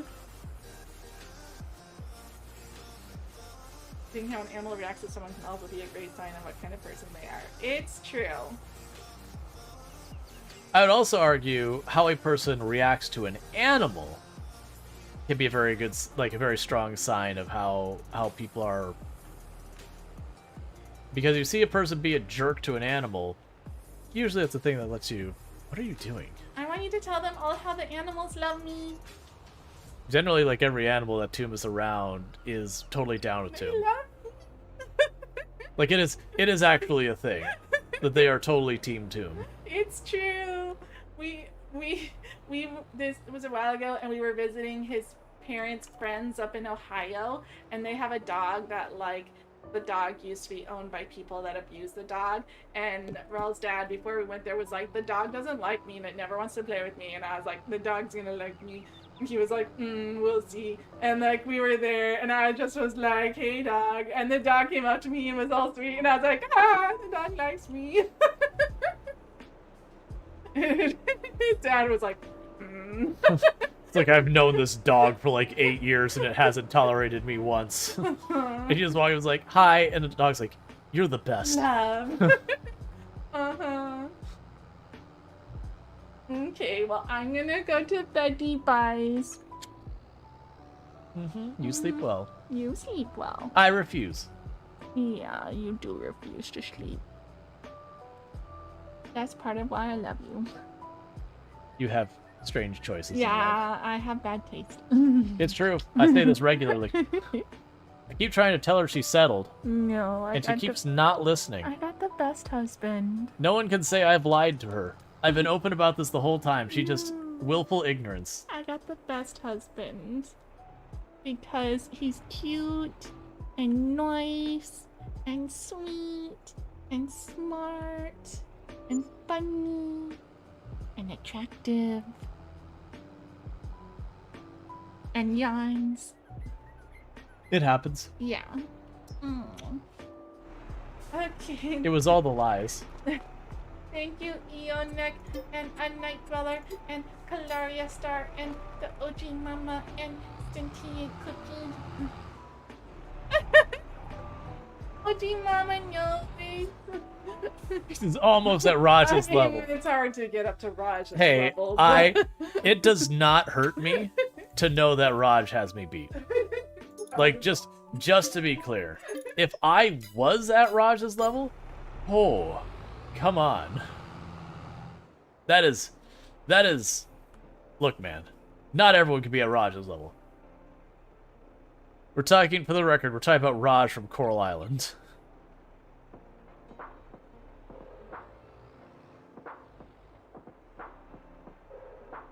Ooh, trying to figure out how to pronounce that screen name. Is it oh, is it Potato?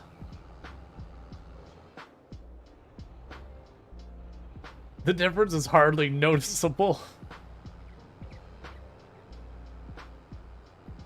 It just says, you never played Coral Island, you wanted to, but you don't have 30 bucks.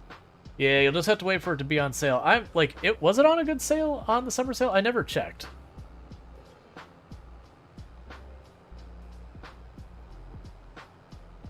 I still very much like that clip. I don't even remember what's going on, but it's like Tomb's behind. He's like, hey, and she's like, Raj is hot.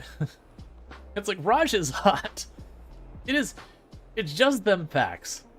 there's certain realities in the world, and one of those realities is that Raj is hot.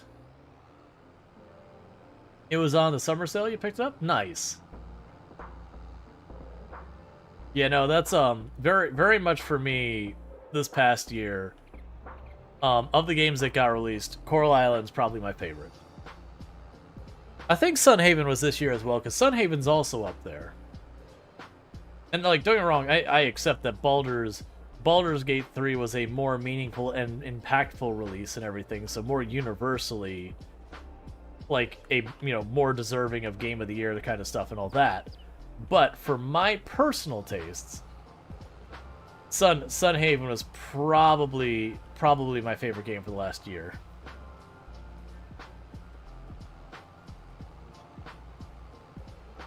Did I say Sunhaven? I said mean Coral Island. Coral Island's the one I'm talking about. If I said Sunhaven, I mean Coral Island. Sunhaven is also excellent, but Coral Island. And I know, like, a lot of people, when you start playing Coral Island, the similarities between Coral Island and Stardew Valley come on thick at the beginning, which I think is one of the big things that works against the game, is they basically set you up to compare the games, and then you start really seeing where it starts to branch off into its own thing. But that's only once you get past that early game. Like, right at the beginning, they have a couple of scenes that are almost beat for beat. Like, oh, I'm watching Stardew Valley, but tropical. But very quickly it deviates, where it has entire extra systems that are its own. It's got quality life and accessibility up to the eyeballs built into it. All that kind of stuff. You want someone to make a video that's just a compilation of every single voice line in Baldur's Gate 3 in a total random order? I feel like that would hurt my head. This is so much better than seeding with the small seeder. Because this thing's twice as large, twice as fast as the other one. Like, would already be done if I didn't have to stop and buy more seeds a couple of times.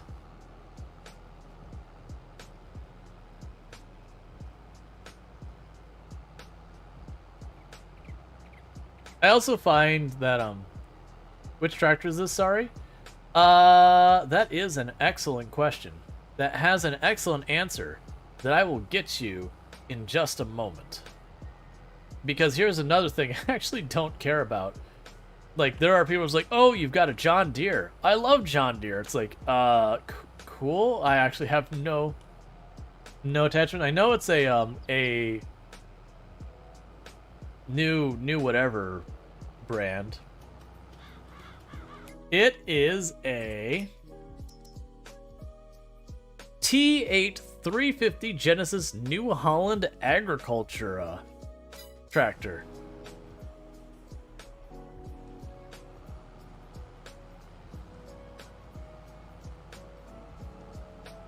All I care is it has more horsepower. Recently had this issue where they're two identical, but then you can't change the tire thickness on one of them. Very annoying. Yup.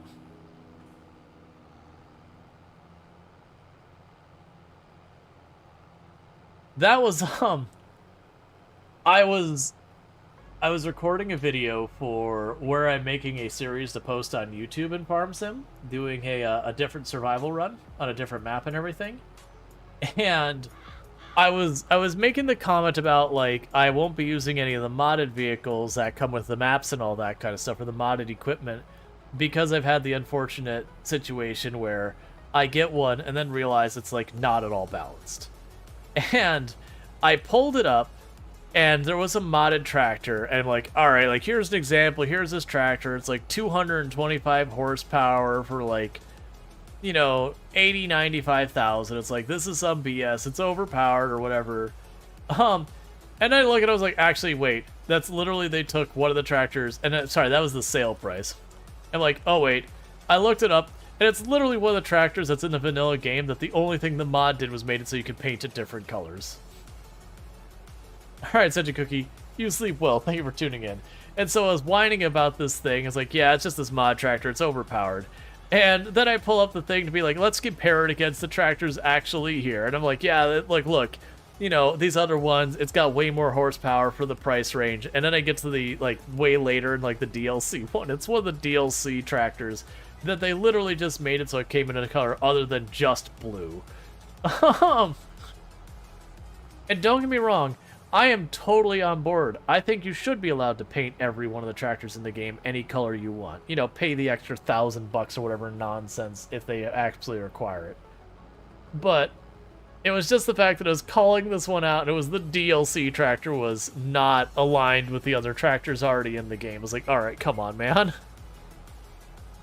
Which I owned up to it, and like when I edit, it'll probably none of that'll be in there because time constraints, not me trying to hide it. Because I'm gonna try and cut those videos down to about half hour when they take, you know, 3-4 hours to record each one, which means, you know, a huge chunk of that video is getting the axe.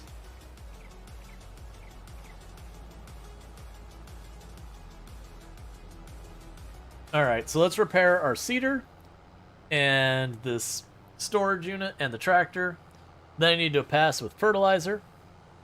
And then we're, you know, good till harvest time so far as the fields go. We'll have, I think it's January and February will be our sell months for the bread. And whatever we managed to get out of the greenhouse. We did sell a bunch of the greenhouse stuff early to pay for the lime, the seeds, the fertilizer, all that, because we dug in deep to get the big cedar here, which has definitely made our lives way easier. But the goal has been to try and get ourselves situated where we can buy a brand new tile on the map. That's kind of the current objective, to expand our map to another area. It won't be long before I'm really going to have to... Ow.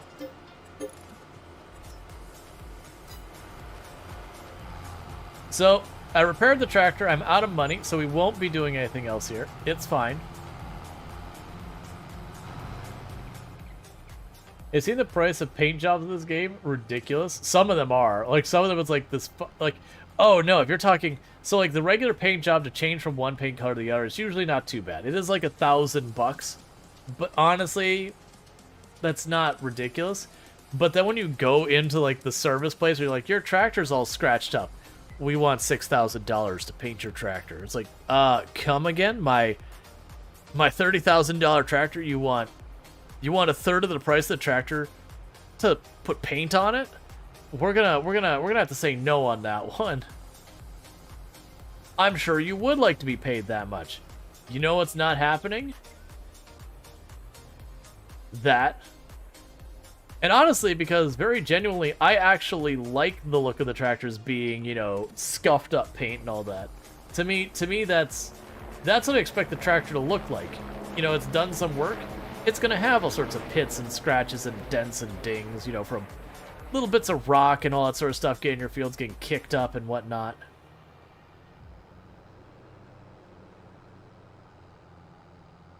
Yeah, exactly. I like when you can see the mileage.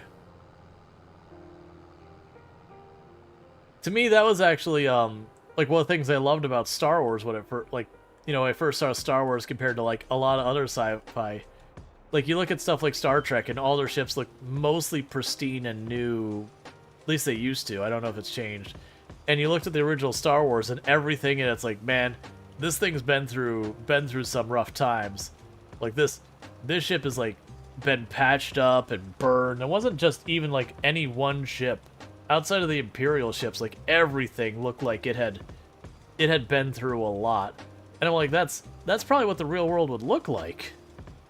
Like, everyone would be flying around these ships that have been dinged up and scratched and patched up and painted, and, you know, even without, like, space combat, just, you know, little micrometeors and everything else dinging against your hull, landing and getting, you know, picking up.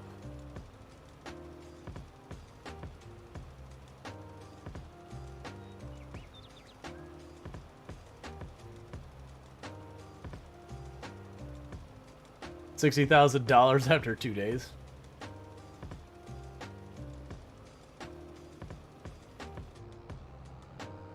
Yes, the Starfleet's vessels were looked after as a prestige thing. Yep.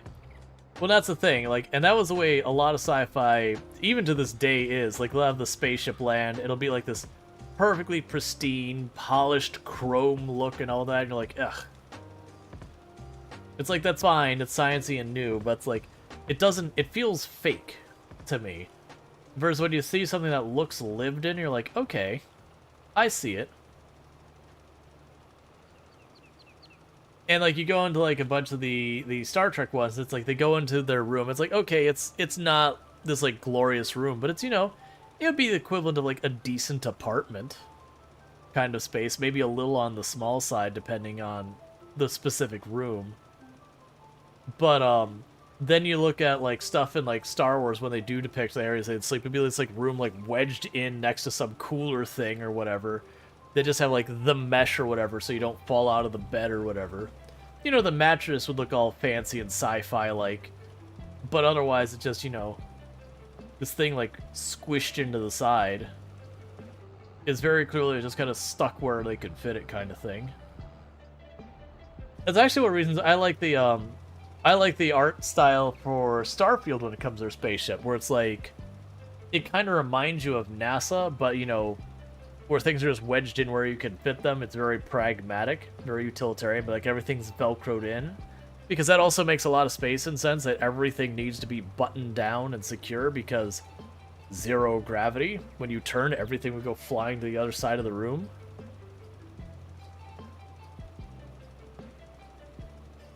Everything that is not attached is a projectile.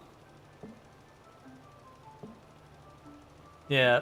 More shows should take notes from Firefly. Oh yeah, well I mean that's the whole thing. It's like, Star Wars did it, Firefly did it. Like, and when Star Wars did, that was like a new thing to do it. But Firefly was like one of the first ones like properly do it in forever. No, but I like that. I like that aesthetic. It makes it feel real, authentic. Because the vast majority of people, you're not going to sit there and keep your car's paint job pristine year in and year out, you know, if you're using it at any frequency. There are going to be like little quirks and characteristics and stuff you pick up over the years as, you know, you pick up the mileage. It'll never be quite like it was when it was new. And I like that reflected in a lot of stuff.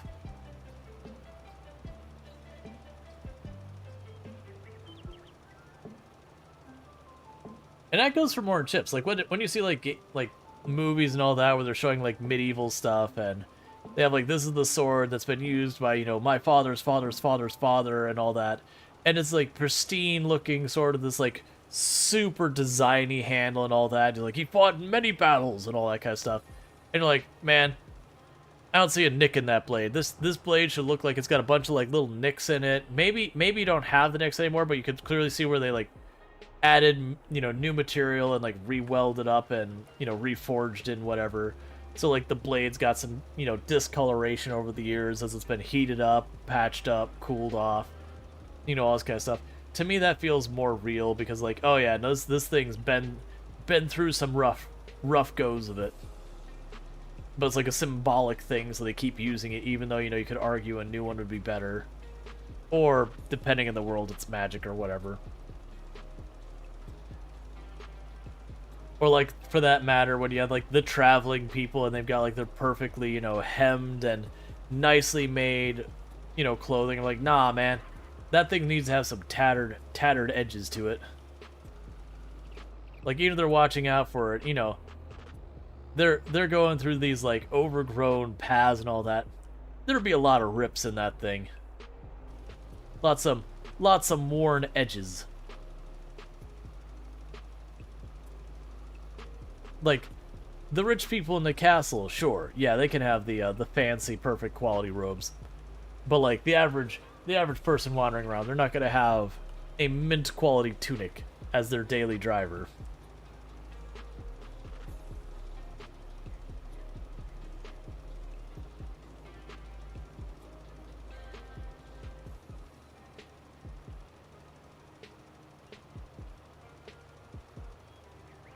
Alright, so we should actually be in good shape. Because once I do the two small fields here, Storge are not as historically used in medieval combat, like knights and such. Yeah, no, it's usually stuff like spears and whatnot.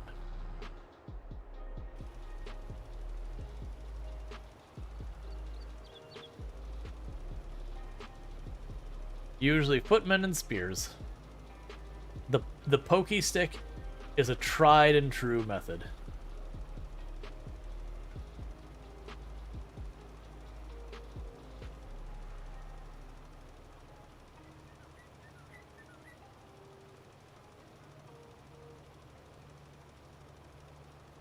A lot more versatile, a lot more range, a lot more leverage. There's lots of reasons those weapons were just a better choice than just, you know, a sword.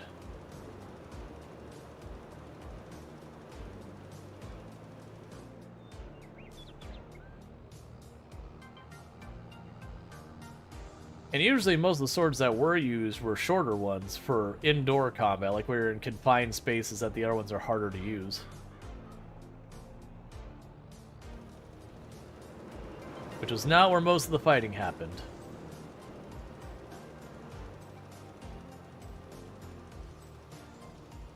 The enemy can't reach you, they can't hurt you? Exactly. Especially if the number of pointy sticks outnumber the number of targets. Yep. Pointy stick, the pinnacle of human evolution.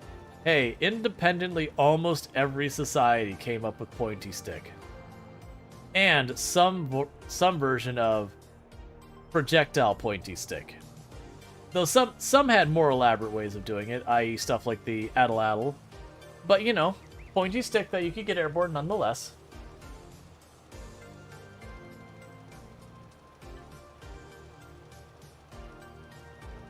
Bullets are just modern pointy sticks? You're not wrong.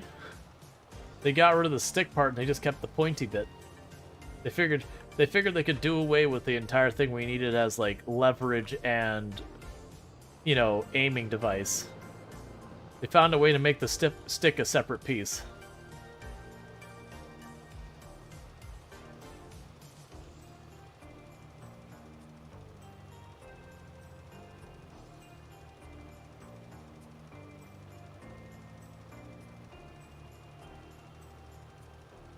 But yeah, no, almost every society came up with some equivalent to the knife.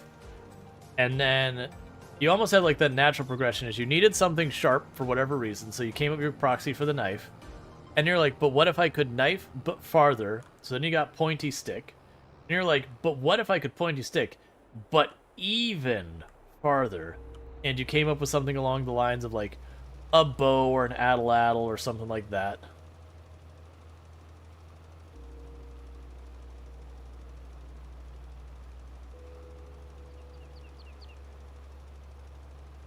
There's a reason so many independent places came up with the same solution. They had a problem, and there was a fairly straightforward solution for that problem.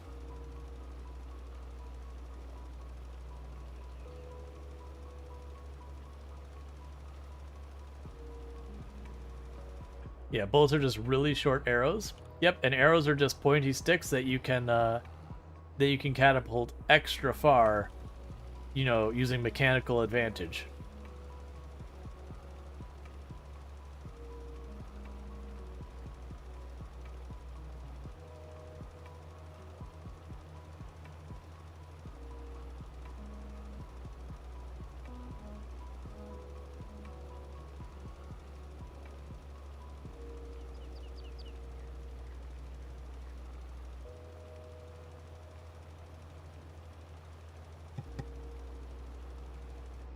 Alright, and we've got ourselves a fully fertilized 4 fields. Nails are also pointy sticks, correct? Nails are also pointy sticks. That just so happens your target is wood or other similar material. Screws are just pointy sticks with extra bits to make sure the pointy stick stays in. Hear me out, humans are pointy sticks? Alright, I might be stretching this a little bit here. Let's keep a certain attachment to reality.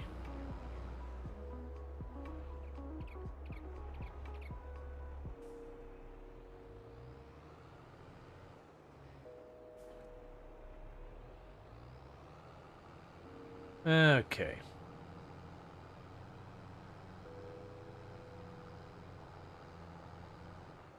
Our fields are all done. Go ahead and grab the flour.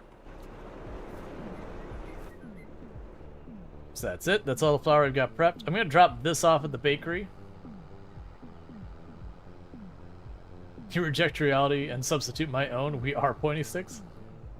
That happens.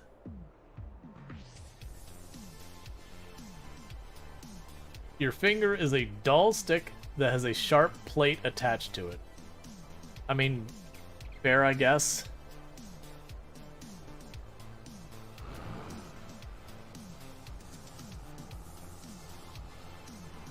Alright, so I'm hoping over here we'll have like 1 or 2 boxes to grab from the greenhouse.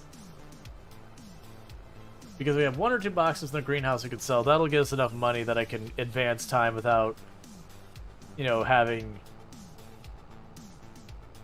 to dip into production lines. Nope. We'll see if this works out. But anyway, all of our stuff is there. Our battery rams pointing sticks, they can be. They can also be very dull sticks. Which I do feel like once they're dull enough, they no longer qualify as a pointy stick. When it is very heavily rounded off, it is definitely not pointy anymore. Alright, so I need to sell these because we are now in the negatives in money.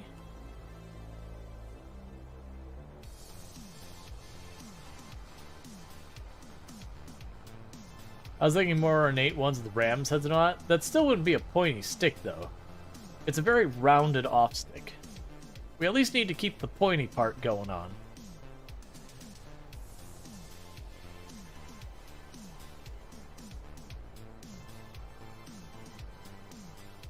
Now, if the ram's horns are pointing forward, as opposed to backwards, then we could consider it a pointy stick.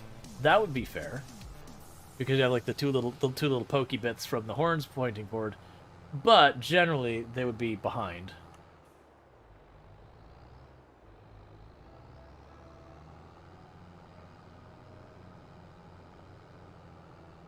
Okay, so we'll sell this handful of produce to get our money shored up. Because basically what we're doing right now is we're just riding this out until, I believe it is February we sell our bread. And then we'll be good there. And in April, we sell our wool. And all that kind of stuff. We make a whole bunch of that. I have no idea what you're saying over there on TikTok.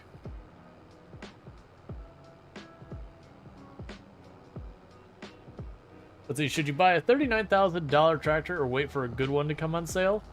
Depends on your needing the game. I usually do start with, I know the exact tractor you're talking about, by the way. I usually do start with the $39,000 ones for most of my run. The big thing you need to keep in mind of the $39,000 tractor in the game is it does not have a front attachment and its top speed is kind of garbage. But it does have 100 horsepower, and so for the price, you get a lot of horsepower. It's just, you know, the rest of it is not the best. But again, I do end up buying it most runs as kind of my, I'm over like the crappiest tractor to like get myself at least something I can plow a field at all or seed at all. That tractor will be enough for you to grow crops with. You can do all the grass stuff with it, but it's a pain because you can't, like when you do the grass stuff, you usually want like the mower and the baler or the mower and the foraging wagon, and you can't do that because you can't front attach stuff to it. You can also wait for one to come on sale, but, you know, that's an RNG thing that maybe not one goes on sale anytime soon. Who knows?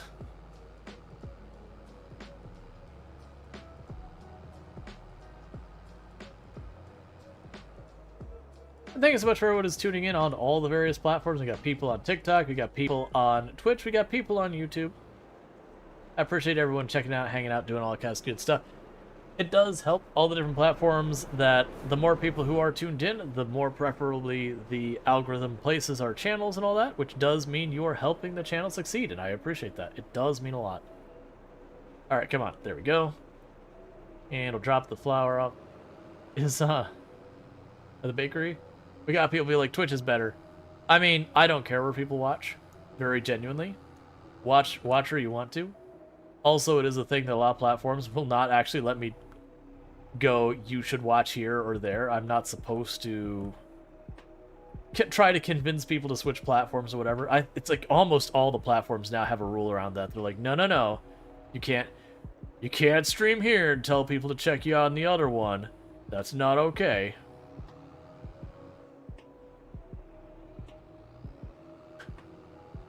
There is a lot more interactive opportunity on Twitch.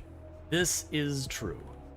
That I can do stuff like, you know, bits and all that kind of stuff. There's redeems can be done on Twitch. And TikTok sort of has some of that similarity, and then YouTube. Look, someday YouTube will take streaming seriously. It's not today, but someday they will.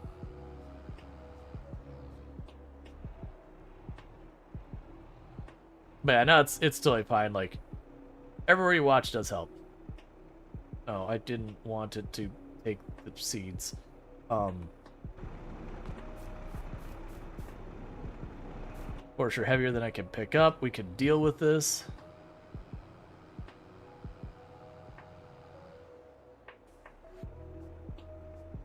Yeah, before long, they'll outrule you from be able to mention our players, even Discord server. So I don't think they'll ever make it a rule that you may not at all mention the other platforms, but they pretty much all have a rule that you cannot specifically be like, you know, please find me on, you know, whatever platform. Like they already have rules around that on most of them. So that's how I'm fixing this. I'm going to chuck the seeds out of there. Go to this one. Top it off. And then to fill this up again.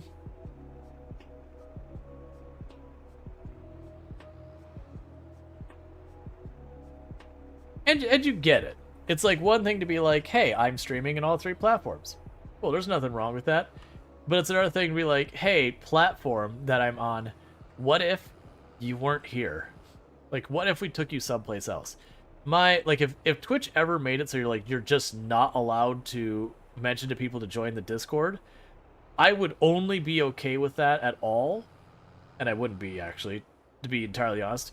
But I would only be willing to tolerate it at all if it was one of those things that they were like, okay, we have added where you can put polls on Twitch that persist while you're offline and everything, that you can put messages and everything else on Twitch, and have basically all the functionality that Discord serves on Twitch.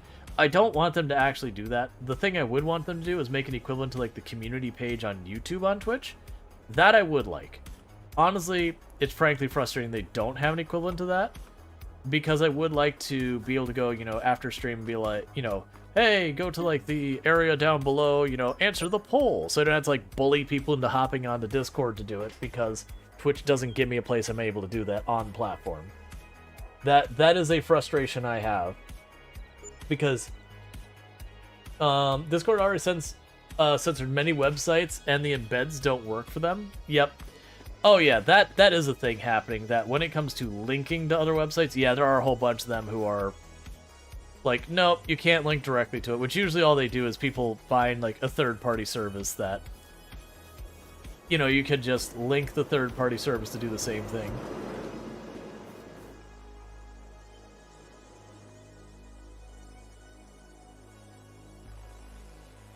Alright, so November. And we're just getting till it's sell time. Then we're going to sell a whole bunch of bread and make our bread with our bread. Like Twitter, fix Twitter? Yep. It's mostly politics. Yep, it is. Speaking of bullying people into the Discord server and then post a link to the Discord. We need to sell again. How are the prices looking right now? How are we doing? First, I could hide that again. So if we're looking at our prices, and you'd think I'd memorize this by now. So end of January is when flour's at its most. End of January is when bread is at its most. End of January is where all 3 of these products are at their most. So yeah, the answer is end of January. Now that said, we are on the basically out of money situation. That's fine, and that's because we spent so very heavily on our cedar last season. That's what we're catching up to, is we're basically making up the money. I also need to relime the fields. I was overdue for it, so I had to do that. But as you can see, we're getting a nice large bread stockpiled over there. That's going to be like 40 to 60 or 80,000 bread all at one go. That'll be excellent. What did you just buy? It was the other stream. I bought a giant cedar. So I went from the little teeny tiny like 3-meter cedar to a 6-meter cedar. And I hand accounted for the fact that it's going to need an $18,000 thing for holding the seeds in, because the cedar didn't have its own internal storage.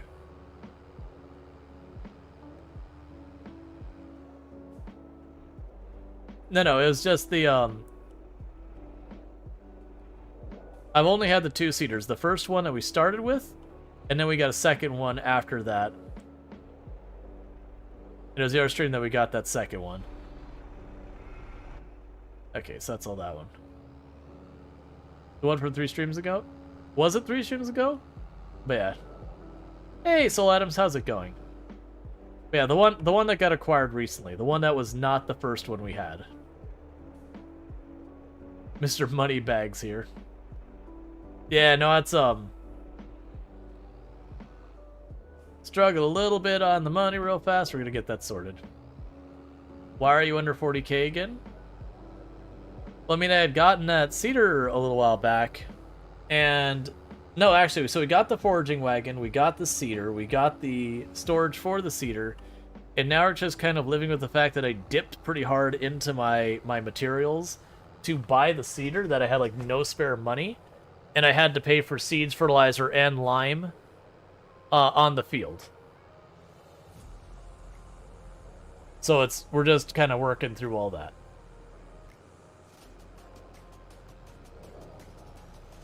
But yeah, no, the 40k, when I had 40k, that was before I bought the big cedar. So why sheep and not cows? Cows have more needs and they cost more. The cheapest cow pen is much more expensive than the cheapest sheep pen. The sheep pen costs like very, very little actually. Like we look at the construction stuff here for animals. Cows 75,000, sheep 626. Right? No, I got you. But I also need the eggs and everything. As actually originally I was going to get the sheep and the chickens, but the chickens I would need extra wheat, and we were using all our wheat already. So I needed to wait until I had more space so I could feed the chickens. So the short answer is money. The same answer it's always, why don't I have anything? It's money. That's the answer to every question of why I don't. Money. That's the way it always works, is the answer is money. What is the question? Doesn't matter. The answer is money. Part of it's also this tractor is getting up there, and its repair costs are just really hurting us. But getting a replacement is just not something we've been able to afford. A replacement for this tractor is almost 300,000.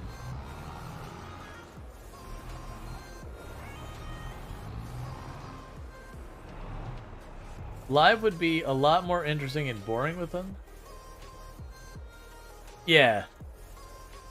Well, honestly, even in videos, I find, like, when you have unlimited money, you can just, like, go creative mode, it's not as much fun to me. Like, there's no progression. You just gotta stamp it down as fast as you can do it. Yodi Mouse says, not to interrupt. Hang to bed, everyone. It's been another great night. Can't wait to see you all next time. Alright, you take it easy, OG. Thank you for hanging out. I do appreciate it. You sleep well. Like, that's part of the reason I'm doing the challenging runs. It adds interest. Like, don't get me wrong. If we just went on, like, the easiest difficulty and said go, like, I'd probably have a number of millions of dollars right now. And we'd probably be up to, like, 5, 6 tiles that we've got, you know, that we haven't set up. That'd basically be as fast as I could work, is as fast as stuff would happen. And so there'd be the fun of building all the things. But, like, you know, there's a balance. And don't get me wrong, people can make things fun just staying in, like, a creative mode. This is not usually kind of my preference. I actually tend to favor playing ways that end up being particularly slow compared to other things. Is the next building a spinnery or a coop? Realistically, the next move is to buy more land, to have more room for more fields and everything else. After that, probably the spinnery. If not the spinnery, it's going to be for putting down another variety of crop and starting another whole progression. Hey, look! New sheeps!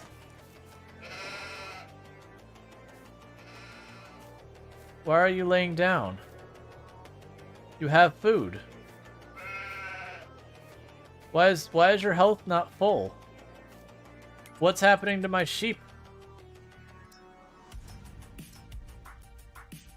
Oh, is it just baby sheep start out not at full health? Question mark?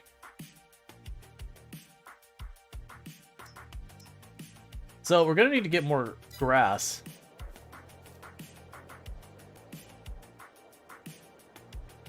But we're not there yet, because it really doesn't take me very long to get the grass at all.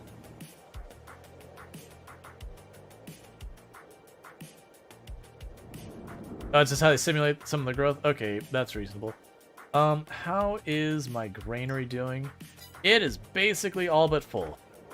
Oh, we're in January. It's end of January we sell, right? Yeah, end of January we sell. So it's actually February we sell. Very beginning of February.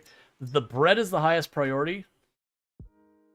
You know what? We're gonna sell the bread right now, cause I don't know like what part of the day that goes at. So we know we're already in that top area, and that's the end of the day. If I miss the window, it's a bad time. So we're not gonna miss the window. I could like fast forward to the end of the day, but I'm not gonna. Hey, Longclaw, how's it going? Let's go make our bread with our bread. 24,000 liters of bread. Let's go ahead and bring this back, get our cash, and see what we did. Look, did I hear selling bread? I'm out. Just drop it off outside in front of the door, please. Yup. It's bread. It's been sitting outside in the rain and snow and all that since like January. Last year. For those that don't know Longclaw, absolutely fantastic content creator on the platform, both here on Twitch and YouTube. Plays a whole variety of games, including Twitch integration, Bannerlord, among many other things, so definitely check them out. We only feed folks in January? Sure, why not? I mean, I just fed them last January. How often do they want us to feed them? Look at the money! $43,000. This is the bread season.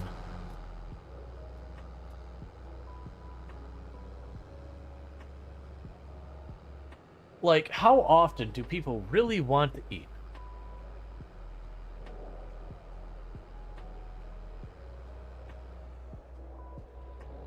And let's check, when were the tomatoes and all that? Gonna run into someone doing this. It's end of January, and this one matters more, so we sell it in February. All 43's fixing to go on material too? No, not really. We're gonna eat some of that, certainly. Like, part of it was I dipped very deep into, like, I was selling bread and everything to handle that cedar. So it was something that really did hurt us financially pretty badly. Oh, wow, you have 27,000 in there. Welp. Yeah, no, we got the big cedar the other day. The 6-meter wide one.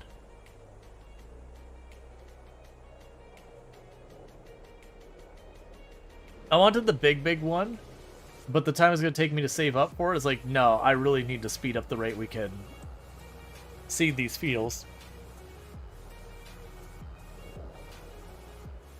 And pretty soon the bakery is... Actually, there's a good chance we will fill the bakery today. I love big cedars and I cannot lie.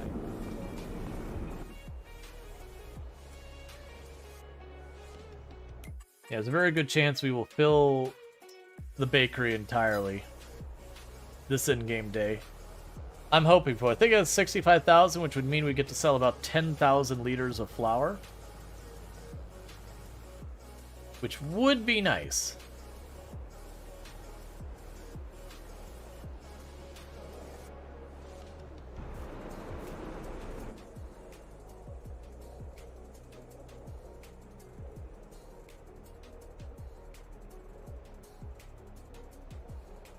That's where I'm actually pretty... Okay, so it's going to be another load, so that's fine. That's where I'm pretty torn, in all honesty, when it comes to what I want to grow when we get our new fields. That, I could definitely, like, lean in and just make way more stuff go through the granary on the short term. Because ultimately, that means I would be selling flour, which still is a pretty good upcharge. The other way I can go with it is I can go for like sunflowers or canola. Well, probably canola because it requires the same equipment. And then we can go the route. And it is full. There is no more room left in the bakery. We have hit capacity. So all the rest of this flour is getting sold.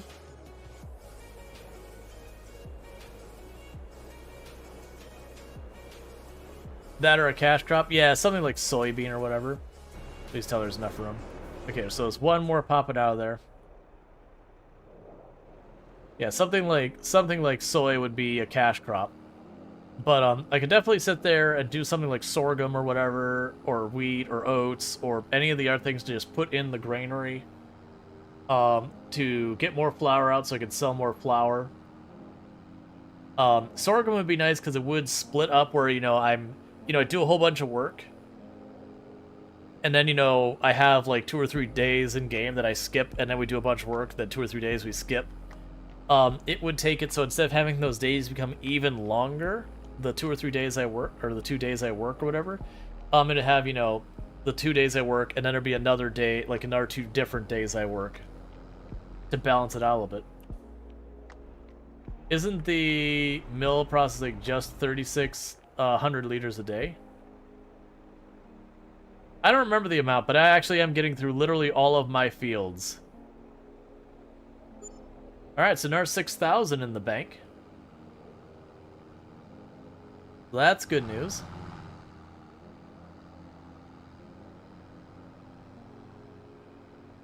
Now, if I hadn't had to dip so hard into our greenhouse stuff, the greenhouse stuff would push me just about into the place where it would need to, just about into the place where I'd be able to buy the new tile. Do you think the Zeter Proxima HS is a good buy? I have no idea what tractor is. You can check as far as my waking up brain telling me. That's a cycle per month. We can check the bakery. So it's 3,600. What I don't know is it's yeah, so each one has their own amounts and all that. I believe those processes all run concurrently. So you actually get more out of it by having different variety. It could be wrong. Small tractor with 49,500. That sounds familiar. Is that the one that's like, it's right around 120 something horsepower, if I'm remembering correctly? Am I thinking of the right tractor? The big thing is figure out what tools you need and how much it is going to be for those tools. Or how much horsepower you need for those tools. And whatnot. Okay, so drop off here. Maybe at the same time, it's not great to overload it either. Yeah, well, no, I mean, that's what we got going on in the bakery, is part of the reason I don't have, like, another 100,000 or so money is because I've been taking all the flour and keeping the bakery maxed out. I have probably multiple years worth of flour in there, like a year and a half, 2 years worth of flour in the bakery now. But the way I look at it is now every time I get more flour, I run in the bakery and what's full, all the rest of my flour goes to sale.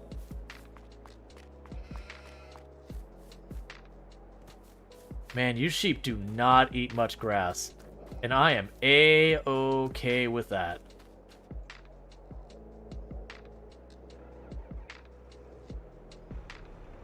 Alright, yeah, so that's basically all you're gonna get. So we'll get a bit more money from the greenhouse. But yeah, we should have had almost 4 entire trailers full of it. But yeah, we dipped deep to deal with all like the fertilizer and all that since we bought that seeder early.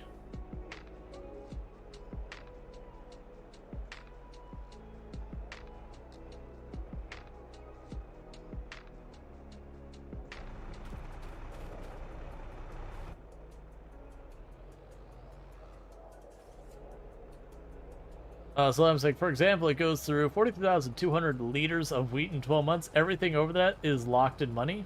Yep. No, I'm aware. But I also look at it as a buffer for when I mess up. That if I were to do something like really mess up, like I accidentally sell this tractor, I know I've got this chunk of cash that's still going to roll in. So I don't have to just sit there and like wait on the greenhouse for long hours kind of thing.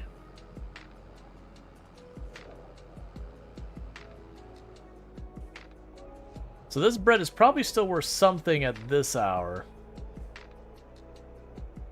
Sure, that makes sense. We can go with it.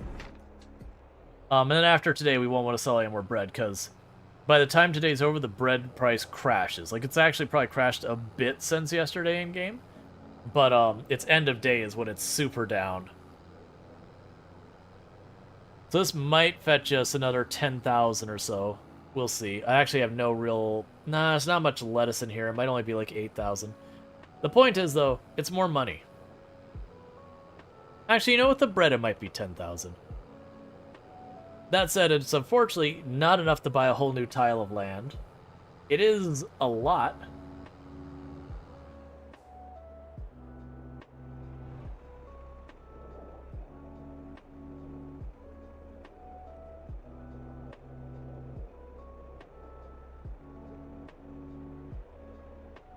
Are they discounted tractors? That's actually not a bad call. Unfortunately, no. But we can keep our eye out for one. That's something I'm not really good about checking when we're speeding through the months to like the next harvest or the next whatever. Is checking for the discounted tractors. Because for those who don't know why I'm like, oh, you know, discounted tractors, this poor tractor is kind of on its last limb. Now, granted, even discounted, I don't think 57,000 is going to get me something comparable. If we look at the price of this tractor, this is not where I look for the price of this tractor. If we look for the price of this tractor that I have, it's the large, it's this one. Discount, it'll probably be around 130,000 would be the guess. I actually don't... Man, thinking back, like, when did I have that kind of money all at once? There must have been something I was saving up for where I saw a tractor, I was like, no, we're buying it.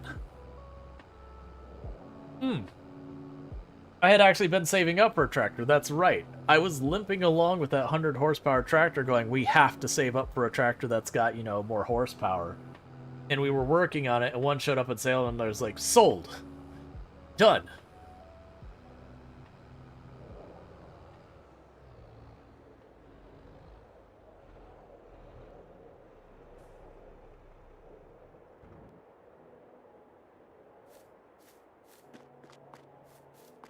Yep. Oh yeah, no, I get the idea. You're buying used equipment, it wears out faster.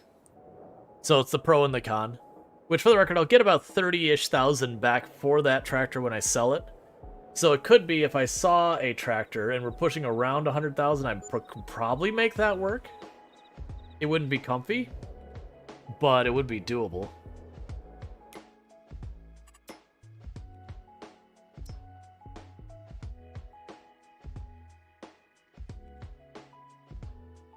$175 wouldn't be the worst. It's only got 18 months on it. It would be a downgrade and a significant one, but its maintenance would be nearly as a nightmare. What does my equipment need to actually run, though? The plow requires 360 horsepower. Never mind. So we have to go large. Large is our only choice. Large is our only option that is viable, unfortunately.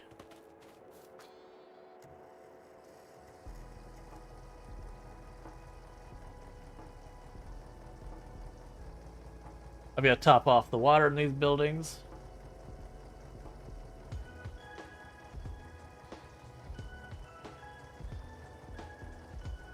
Yeah, so it does seem like the unfortunate reality when it comes to the tractors is I'm going to wait. The cheapest new tractor with that horsepower? Oh, it's gonna be in the large. That'll be low end of the large. So it's 2,400 or 240,000 appears to be about it. Technically, there's the one that's here. That's 2,170, but that's got a lot of negatives. Yeah, so you're looking about 240,000 or that area. And then if we go way up here, yeah, no, even the big mediums are like we're already at the price now. I might as well get the large, unfortunately. So it is going to be getting a large tractor. That's just the nature of the beast. We're not in a dire situation where I have to get rid of the tractor, but it is eating on my income. It is probably costing me an extra like 4,000 or 5,000 a year on my profit just keeping that tractor. And the downside is unfortunately buying a new one that size. Take a sip. What's the worst that could happen? Is a pain point.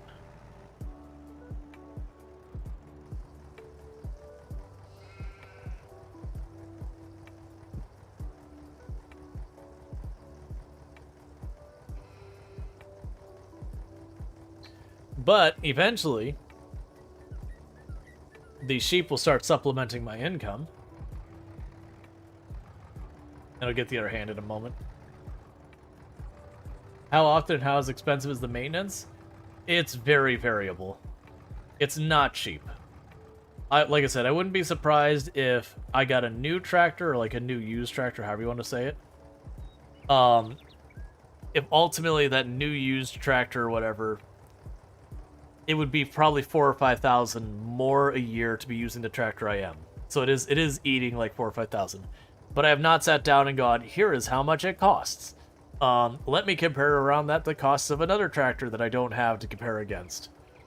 So it's hard to quantify. It's high, but it's not costing me like $20,000 a year or anything that high. Like we're not losing, we're not profitable because of its maintenance. And I do believe it caps out on how high the maintenance gets. I believe I am actually capped out now, that it won't go higher than it already is. Like, once it's in the red kind of thing. Because if it infinitely gained, you could get it where you drive the tractor forward, and then, 100,000 in cost happens instantly, which would be completely unreasonable. So there is some kind of cap. But, like, it would definitely be... Like, if I could take loans, if that wasn't against our rules, it would absolutely be time to take loans, swap the tractor, because paying off the loan would be far less detrimental than the continued maintenance cost. It's just one thing I noticed about you. You never hear you with music on, and to be honest, I think it's cool, because it's never too silent here. You're always talking. I actually always have music on. Like, there's music on right now. It's just fairly quiet. Like, it is, honestly, about half the same volume that I'm at. Now, like, right now, it's, like, I always play, like, lo-fi, so it's very uninvasive music. Or not always lo-fi, but I usually will play relatively uninvasive music.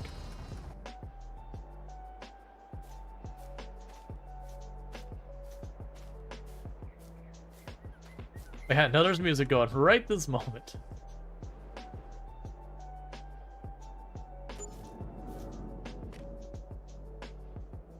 Alright, we've got all that sorted for right now.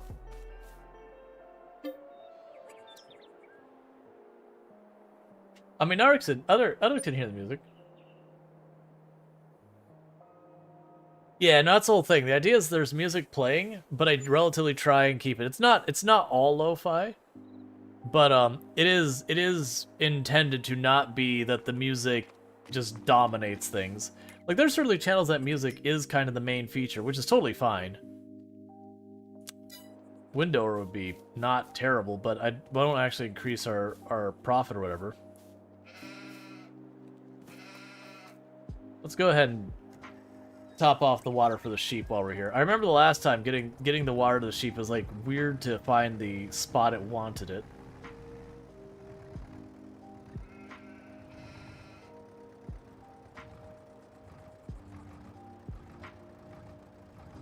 Where's the sweet spot? We hit it last time. And music is overpowering? Well, it's not that it's overpowering. There's definitely people who it's like, you know, they have conversation, but it's definitely that, Where is your sweet spot? Like, I see the water icon. There we go. Yeah, it just need a trickle of water is all it needed to top off.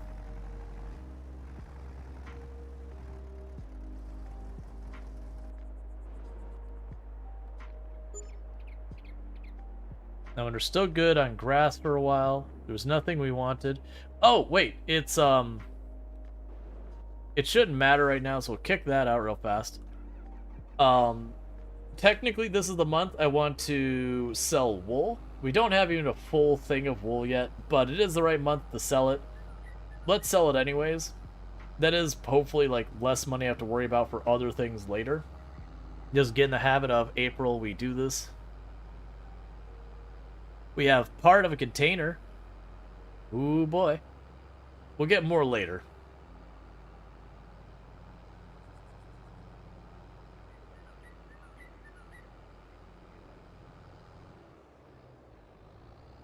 You're interested in maintenance? Did some Google foo? Alright, so what do you think? We're going to say 2 sheep. We're not even going to count the other thing. That 2 sheep for 1 full year make in the way of wool. I imagine it's probably not great considering that thing's supposed to be able to handle about 26 sheep. Or whatever it boils down to. At 50 hours age, the wear multiplier is 6. Yeah, that checks out.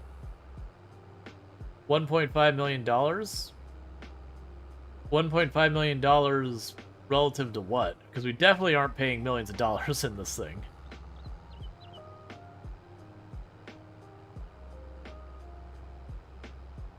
Oh, $1.5 million. I'm sorry. Both your names are pink and my eyes just naturally went down. I was like, wait, there's no way this tractor's $1.5 million in repairs. Like, I'm sorry. Yeah, no, I'm guessing it's a couple $100. For as low effort as those sheep are, it can't be worth that much. Otherwise, we would be sheep farmers and nothing else.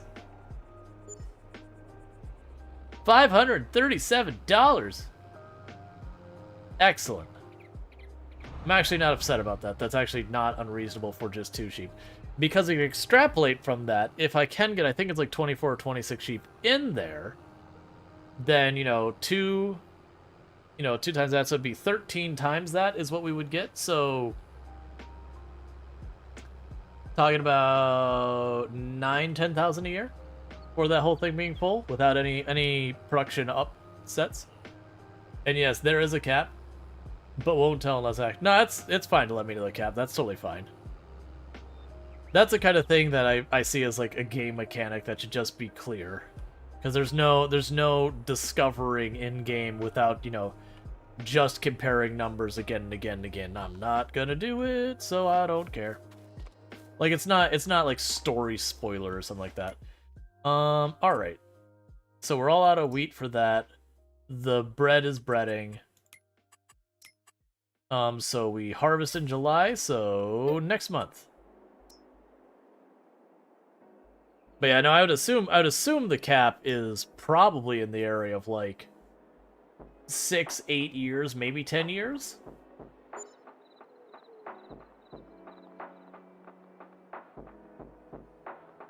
Alright, the maintenance cap is 6 times cost. At only 50 hours? Really? So it's not even the age, it's the number of hours on it. Yeah, the New Holland is at 80 hours. So that thing's capped out. Really, only 80. Or sorry, only 50, which granted, that's the only one that's hit the 50. Our brewer, I don't know how to pronounce that. It's got the umlauts, but it's like brewer is at almost 30. But like, yeah, you can see the New Holland does more work than any of them by the fact that it has like more than double the next one. Alright, so let's check the store, see if there's anything on sale. I mean, it would be nice to get one of these trucks for delivering stuff instead. Really nice. But not that important. Not right now. Like, eventually we'll want that kind of thing. But that is a nice to have, not a need to have. I skipped it. All right, nothing here. Next month.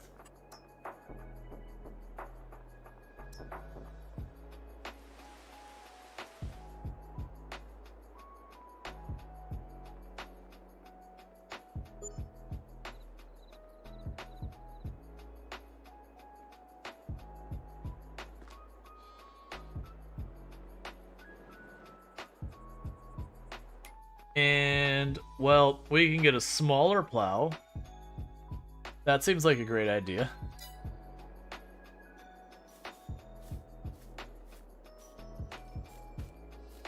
Weren't you supposed to harvest that month? No, it's July. July is when we harvest. Think that cost a brand new tractor? Yep.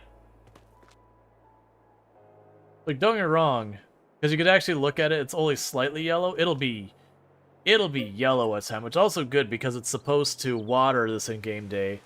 I'm really hoping it's not going to water this in-game day, because that'll be annoying, because I'll probably have to harvest half of it one day, half of the other, because we really are pushing our limits on harvesting.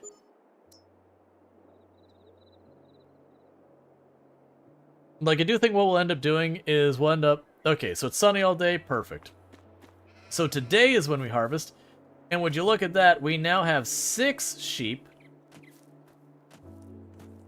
and they're actually going through their food.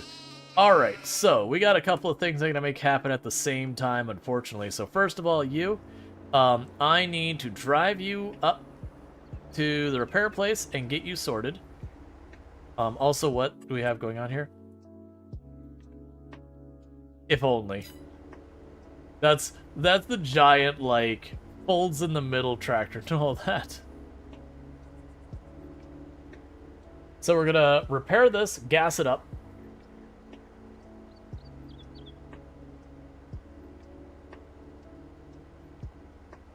And from there, I'm gonna get it harvesting, and I need to get the big tractor. I need to put the mowing stuff on it, and I need to take that mowing stuff over and top off the food for the sheep.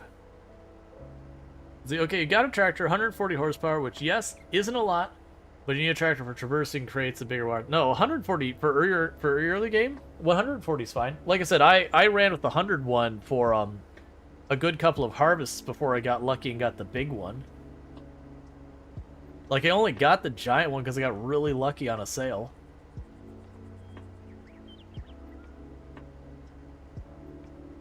But yeah, no, I could definitely get, like, a big tractor eventually. And, I mean, to be fair, also the large tractors do cost more to operate in general. So there is kind of the idea of you wanting to use the largest tractor that is, you know, or sorry, the smallest tractor that can do the job without struggling, is I guess the way I would put it. Where, you know, it goes uphill and it doesn't immediately start to struggle. The largest tractor that, like, while it's doing the work, it just keeps, you know, its normal pace. Or sorry, the smallest. Basically, you want to throw as little additional resources as possible because you get better gas mileage and maintenance and yada yada. I'm also lazy and probably will not do that. But there is a reason to keep the other tractors into the late game kind of deal.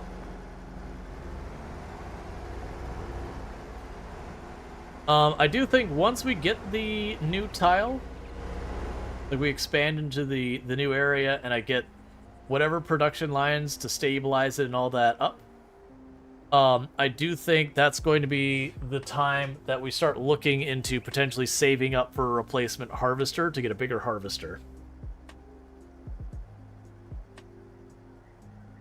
Because, unfortunately, that's going to be painful, because... I mean, it's not as bad as I'm thinking. That's not what I want. That's not what I want. I mean, I can't, but... Yeah, I mean, so that would be a huge upgrade. So honestly, getting a bigger harvester wouldn't be the worst. Now, it'd be nice if we could jump up to, like, one of these ones up here, but we'll probably just go for the next larger harvester, which doesn't feel great to just go up one increment on the harvester. But that'd give us a much bigger header, much bigger storage. All of those things would make our lives easier when it comes to harvesting, and as we get more fields, that's going to be more of a pain in the butt that I'm going to have to deal with. So that'll certainly be a thing I've gotta make happen relatively soon, is just the idea of trying to get more and more of this happening.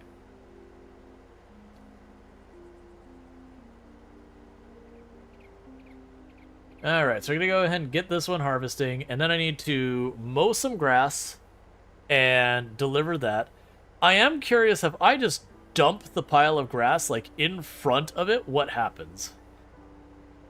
Like, will it be, if the grass is in the section that the, it actually pulls the food from, it just, like, dumped the grass there, will it actually take that grass in automatically, or do I have to just go by, sweep it up, and just drop it right back down in the same spot?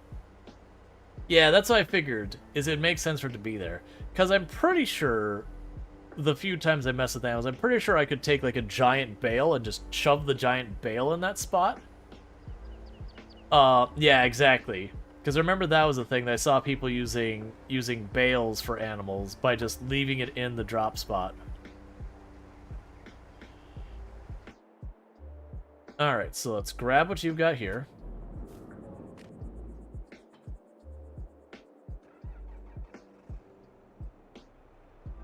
And I'll need to grab the stuff for the grass real fast. Let's see, 53,000 to upgrade the tractor. Be honest, the tractor is normally like 100. Yeah, now that's exactly what you do, especially the early game. Like, you get a tractor half off, that's a decent enough upgrade, you just go for it. I'm gonna have problems grabbing the forager wagon. That's fine.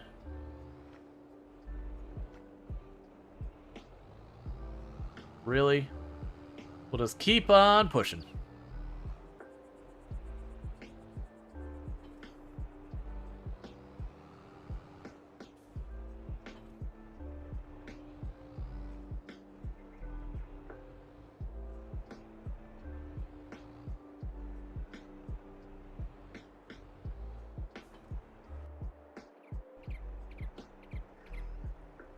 Alright, and let's get you in position.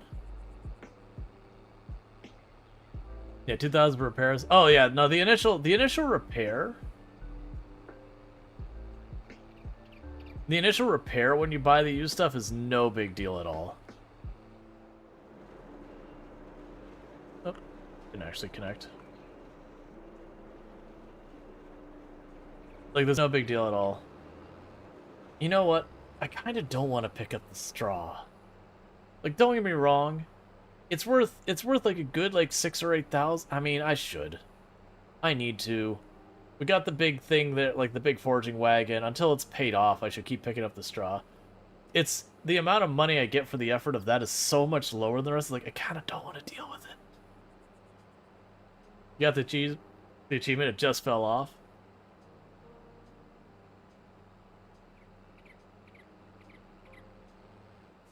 Yeah, so you're gonna try and run this over real fast. You spent 60,000 in a new tractor, but 2,000 to repair it. Where I draw the line. Well, that's the thing. It's like the repair costs are really not a big deal when you're talking about your initial. You bought something like that used. So I'm gonna try and do this time is I'm hoping that what I could do is I can intercept this, pick up. The moment we're full, we spin off, and work out our stuff, then spin back over here, and have it work out really well by just not being near the end.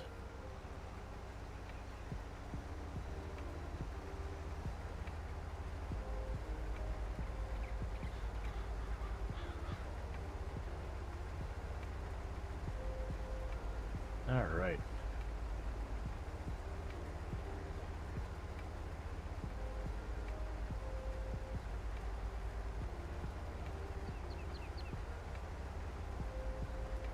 Alright, you should slow down any time now. Alright, so we've picked up what's gotten there. So bring this around, and then we're going to take the mower. I shouldn't have to mow much, but I am going to mow a little bit extra to try and make it so I don't need to worry about it. But that's the whole reason I was like, man, I don't know if I want to pick up the straw. Because one thing I've learned is it doesn't want to let me, it doesn't want to let me with the straw. I don't have a straw pin where we mow, we just mow. With a straw, like, I can't just be like, work or go do it.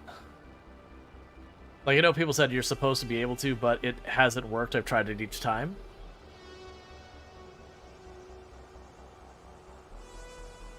Yeah, straw is extra money in the field for the beginning, then free betting later. Yeah. The thing is, I feel like I really do want to get a harrower for dealing with it any real length of time. Oh, you have a lot of land up here I've not really been taking advantage of.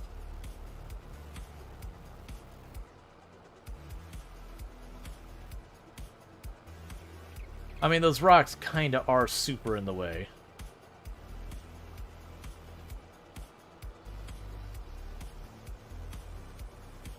Harrower, it's the thing that sweeps all of the like grass and straw shavings from, you know, a bunch of separate piles or separate rows into like one giant row. So instead of like having to go up and down, up and down, up and down, you get this thing that's like 5 times as wide and just sweeps it all into one narrow lane in the middle. So you just do like one pass. I mean, it's 2 passes. One because you do the harrower, but the harrower is like ridiculously wide. Like, he'll be like 25 meters wide or whatever. And then you just sweep all the grass into like one big clump that I then take the forager wagon over. And I wouldn't even reach the end before it's full. It's a time saver. It doesn't improve my money in any way other than it saves me time. Yeah, windrower.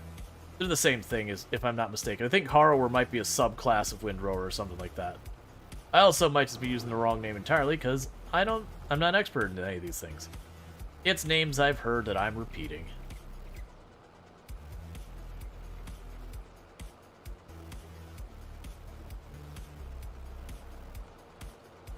Alright, so you're still on your way down that way? Or it could be regional names, the same thing? Maybe. But I've heard it in the context, and the person who called it a harrower, I believe, was from the UK, if I'm remembering correctly. So, because they also did say methane, which is a pretty strong giveaway of British English.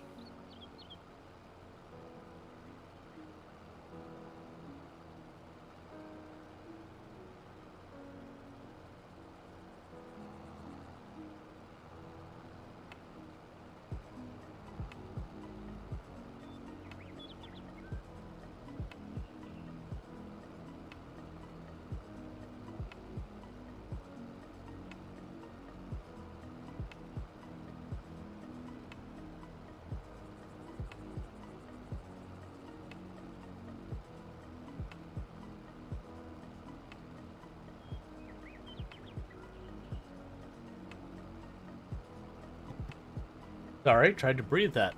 It's not how that works. No matter how many years I've been drinking water and breathing, it just seems like every once in a while, my body does try and go, well, what if, hear me out, we tried to breathe that drink instead? And it never quite works out well.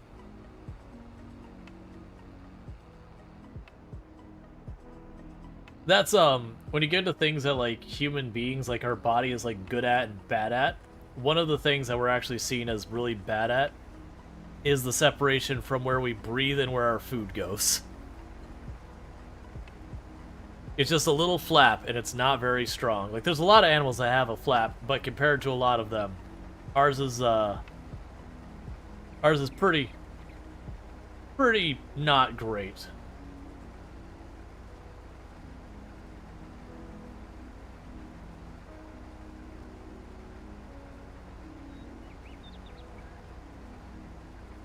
Funnily enough, a baby can breathe and drink at the same time. I have never heard that before, and I'm dubious. Because the issue is, you've got the pipe that goes down. I mean, if you're talking about a baby who's not been born yet, yes, because there's different routes to it. But once they are out into the world, it's the issues you have. One, you have your esophagus that goes down. It splits out into 2 areas. One that goes down to your stomach and one that goes to your lungs. And like I said, there's a flap there that, you know, what happens is when you go to eat, it closes. So that, you know, your food don't go down your air hole. Liquids being the bigger concern. But, that flap can get weakened, and it's also not particularly strong to begin with. Compared to a lot of animals. Versus, like, if you're talking something like an alligator, that flap is terrifyingly strong in those animals. There's a reason they can just straight up eat underwater and all that. Food going down the air hole is bad. Correct. Anything going where, anything that is not air going in the place where air belongs, not a good time. Which I don't know why, that randomly made me think. There was a book series I've been keeping up with. It's a lit RPG thing. But the bit that was going on in this particular thing is they needed to go to like an underwater location. And so they came up with a water breathing potion. And they covered the whole thing that I always struck me that you're underwater, you're breathing the water because magic. You're like actually breathing water. Liquid is going into your lungs. And it came time that the potion was going to wear out and they would have to return to breathing air. So like while they were breathing water, they could only breathe water, and it was time to breathe air. And dealing with the fact that their lungs were absolutely full of water and trying to prepare themselves for that. Which, sounds horrific and traumatizing in many levels. As you would effectively be drowning yourself entirely and then trying to cough up all, like, an entire lung full of water. While your body, instantly transitions between these two phenomena. And I was like, that's fair. I don't think I'd want to breathe liquids, even if I was able to. Unless it was like, I could do either or constantly without any interruption. Like, my body, like, you found some way to make liquid oxygen that my lungs were just like, nah, that's cool. And you wouldn't, choke on or anything like that. But, like, it wouldn't want a thing where there was, like, some transition period where I have to adjust from one to the other and back. Which would be the reality. And the whole time it'd be like you just dunked your head underwater and took a big old breath. Well, that was the thing. In the book, it did not. You were just capable of absorbing the oxygen out of the water and expelling the water the same way you can get oxygen out of the air and expel like nitrogen and carbon dioxide and all that kind of stuff. All the not oxygen.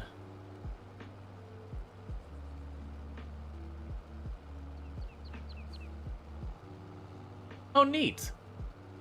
I was not aware of that.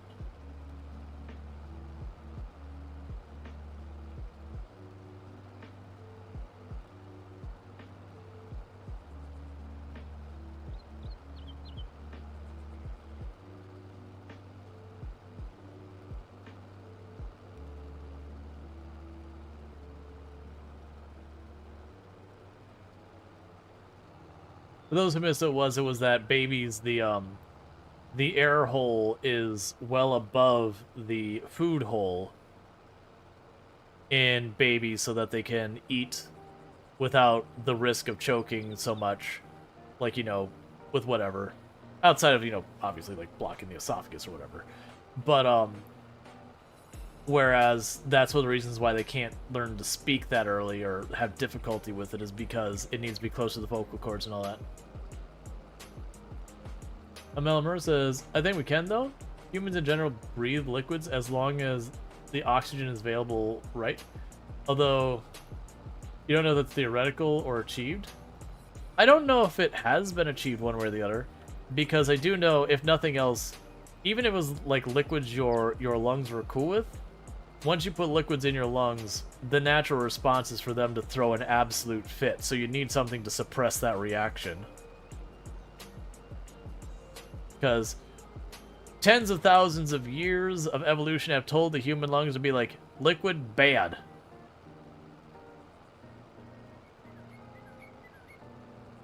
Get it out. Big ol' noper. Yeah, exactly what Night Dweller is saying. If memory serves you correctly, the issue was our lungs get damaged, not liking it. Which I would assume is, again, the lungs throwing an absolute fit. You bought a dolly? Oh, did you get a mod with like a little dolly or whatever? Oh, here, let's get this position.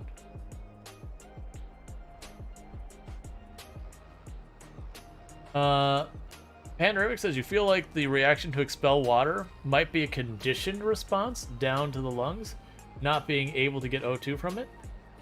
Maybe, but if I spend, you know, 10, 20, 30 years, however long, conditioning my body to be like nope to liquid all the time, and then we get these brief windows where now suddenly you can, I feel like, because even in then, like your day-to-day lives, you would spend, you know, 90% of your, no, probably more than that, probably like 98% of your time dealing with like air that has oxygen, and then you have like the 2% of your time diving where you have air liquid.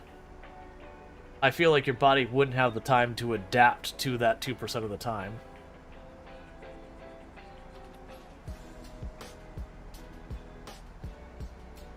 No, 9K dolly? Gotcha. Let's see, probably much higher exposure to biological contaminants, I imagine? Like bacteria in the liquid.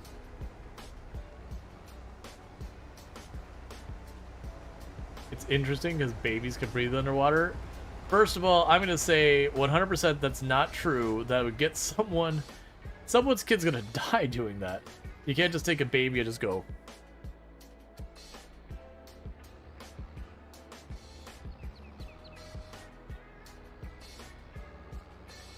The need to breathe is linked to CO2 levels, not the oxygen levels.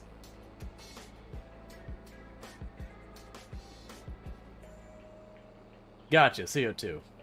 Right, but that's panic from a lack of breathing. There's a difference in panic from a lack of breathing and you've got oxygen inside your, well, the oxygen, you got liquids inside your lungs and your body's natural desire to be like, this out. Like, this here that I have right now in my lungs, this, I don't want here anymore. I'm gonna go with this is bad time. Newlyborn base. Sorry for lack of clarity. I have a hard time believing that. Maybe it is true, but it is one of those things I'm like, first of all, how did you test it? And second of all, I'm certain that test was not ethical. But yeah, no, it's that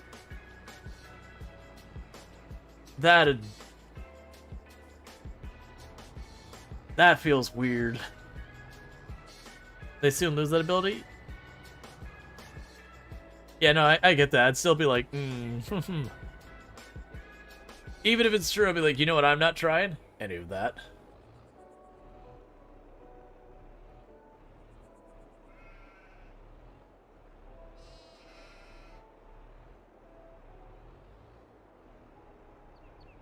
Oh, that's not where I drop. I was like, that's the thing where you look at the information. It's that spot over there.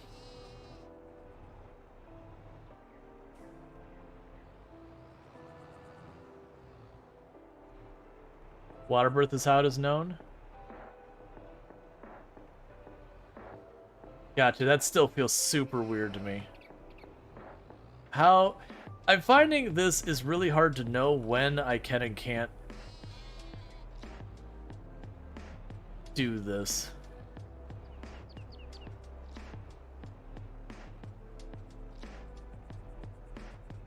Oh, it's there. It says start overloading.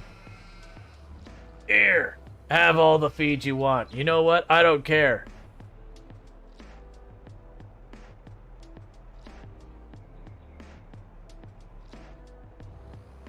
Have more grass.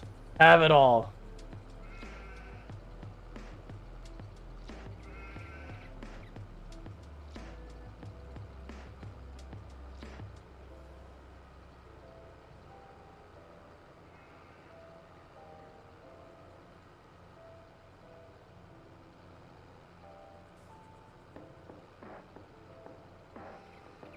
Yeah, no, it wasn't letting me put the trigger. You know what? It's fine. You know what we're gonna do? We are gonna just pick that up and just sell it. Oh, here, put that back down.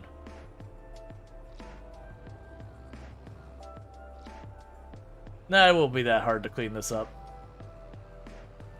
We'll just drive right over it.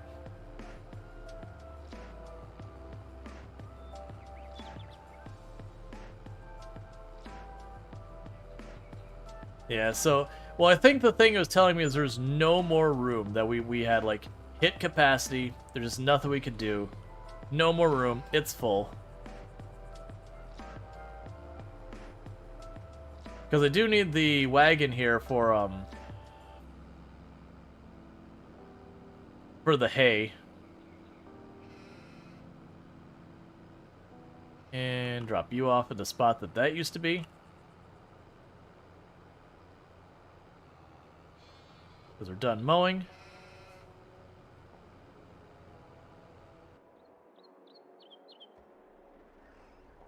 You can dump it next to the pen? I could, but then when it rains, it'll just get, you know, rotted and all that. I'm not too worried about it. It does seem like I might need to get the bale. You just pick some up later? Let's actually check how the weather looks. Rain, rain, snow, snow, snow. Okay, so this year's weather says it gonna be wet. It is a wet year. That's what's happening here.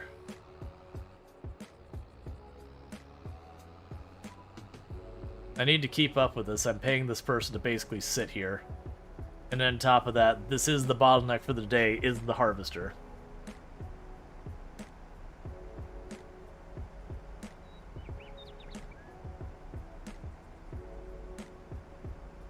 Really? You farmer got auto-modded? Oh, auto-mod, you are wild sometimes. It triggered on you farmer. Oh, I should have checked. It's probably bullying is probably what that was under. I didn't look at what it said for the reason. I'm assuming it was bullying.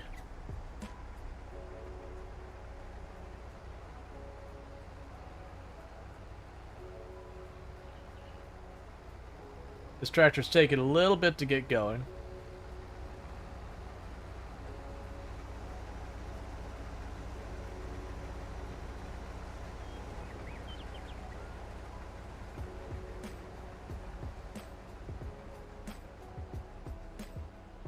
I mean, you could be talking about farmer not as in the profession, but as in farmer like, you know, kill stealing, like that kind of farmer in gaming.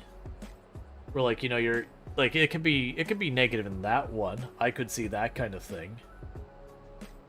It feels like a stretch though. I can't imagine they're referring to the profession in that standpoint, because that would be a real head scratcher. So my assumption is the gaming term farmer, not the profession farmer.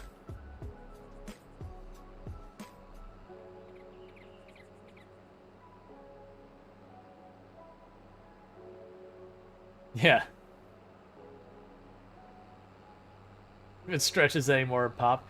Or it could be that maybe there is just some, like, you know, somewhere in the world that there is a slang term farmer that is, like, truly awful, that we're blissfully unaware that, you know, you go out into the rural parts of Iceland and farmer actually has this, like, super awful derogatory meaning that you've never heard of before.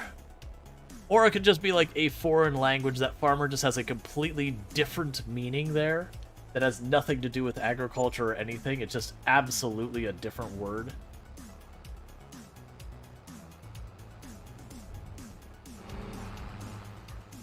Did I just sell all that? I did. So that wheat's supposed to go in the granary? I don't need it to make the bread. We're fine, I have plenty. But that was, you know, $5,000. It could have been about $8,000. It's too late now. I can't take it back. I just autopilot being like, this is product. This product should be sold.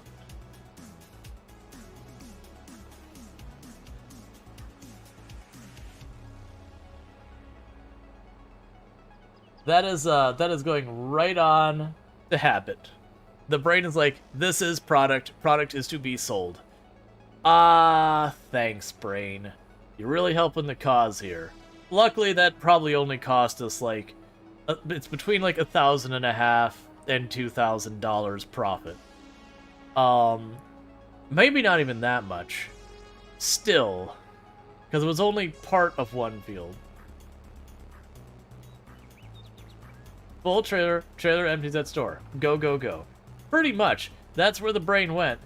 It's like, when X happens, response is Y.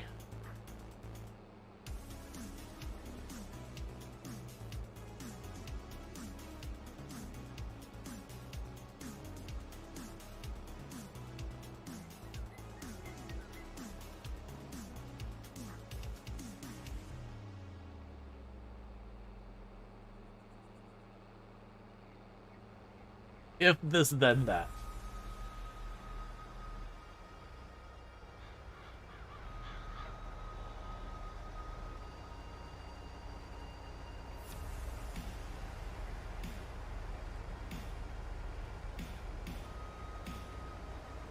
Yeah, it actually sucks, because that's like 7,000 liters of wheat we just got rid of.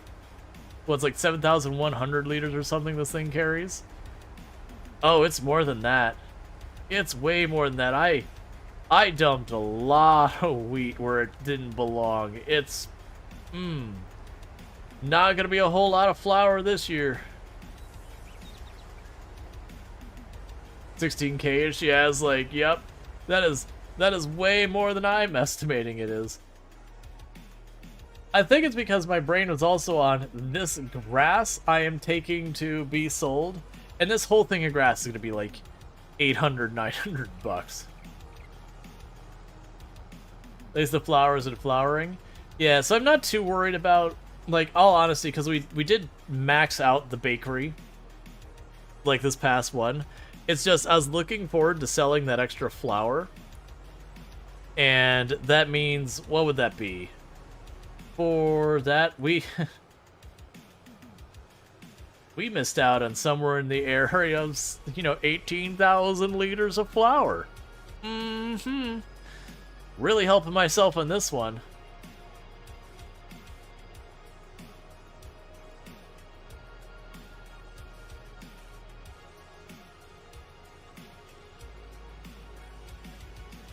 Isn't your currently harvesting wheat supposed to be going in the truck? The currently harvesting wheat is supposed to be going to, like, it goes in the harvester, then I take it to the truck, and I take the truck and I put that over at the granary, and I dump it at the granary to make flour, to take to the bakery, to break the bread, to bring it here. So all this means is I'm going to not get nearly... Ah, yes. And that is the reason I don't want to bother with the grass. Now, the good news about grass, for those who don't know in this game, is you can harvest it, like, I think it's like every 3-ish weeks.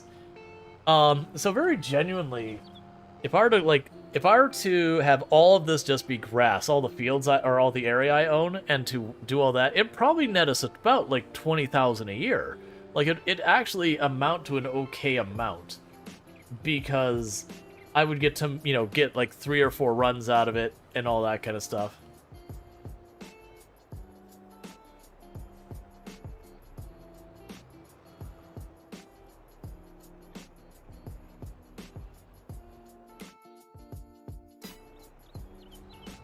Yeah, field grass is denser. Yeah, and you could do all sorts of stuff like do the rollers and all that.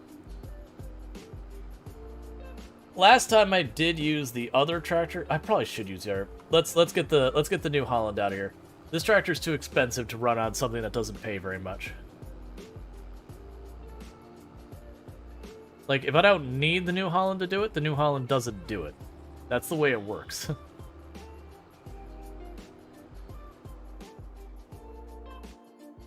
Because it's too dang expensive.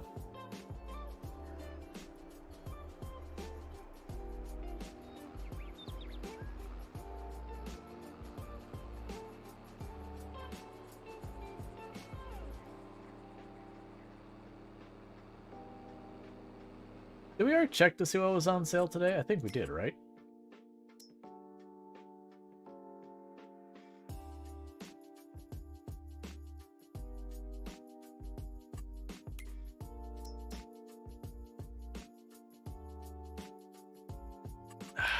It's not enough. That is a nice tractor to be able to snag, but it's not enough. We could grab this one to be a mild upgrade for the tractor I'm using right now, but I don't think it's worth it. Not for what we need. It was. Let's go back to this. I saw that tractor. It's just like for the most, like, can I make this work? It's like, no. It'll be the 200,000 or 200 something horsepower, but the plow we're using requires basically 300 horsepower to run and not like just like, you know, kind of stutter step where it goes like a little bit forward and it has to stop for a moment, you know, like re-gear. Like, it just doesn't have enough force. Will run way below the expected speed.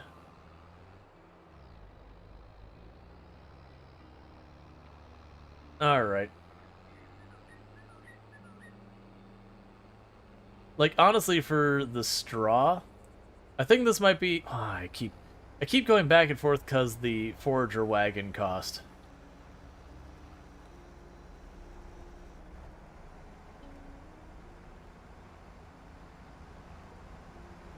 Dollies are hard to use.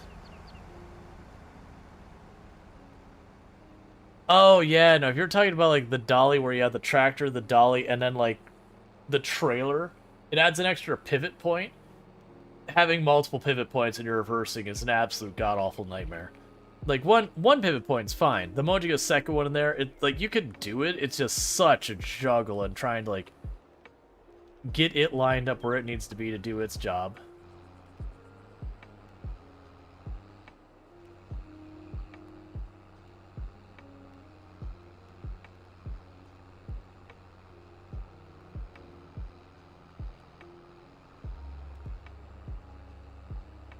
It's good for tighter turns, but is it worth it? Only if you have Ford as your only thing you need.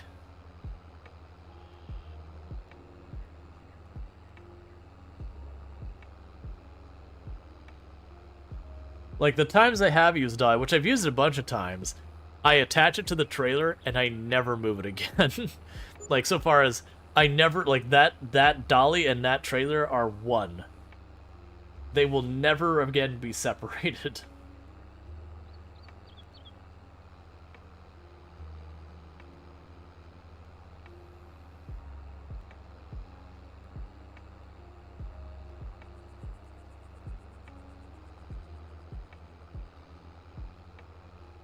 Yeah, the other downside is, how much is a windrower? I think that's, oh man, what is that even under? I think it's grass care. You need to be adjusted. I don't think it's grass care for the windrower. This is not the place. I think it had its own area of some kind.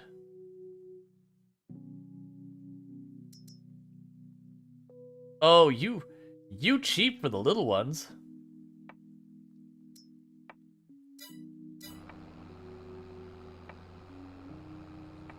Okay, so this thing... Alright, windrower. How... We might be getting one of these.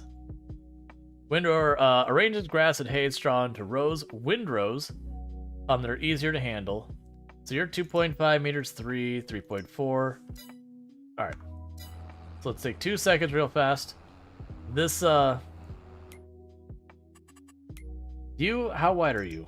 So you are... It doesn't say. Excellent, perfect. Just what I wanted. Okay. Windrower. How much for a windrower? I shouldn't be spending this money, but I do want that.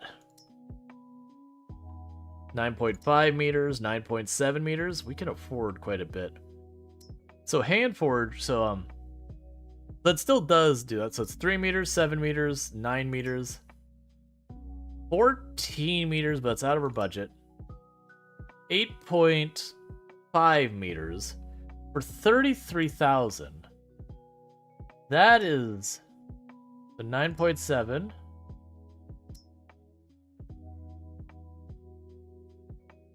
If you get one that has the extra PTO on the back, you could daisy chain.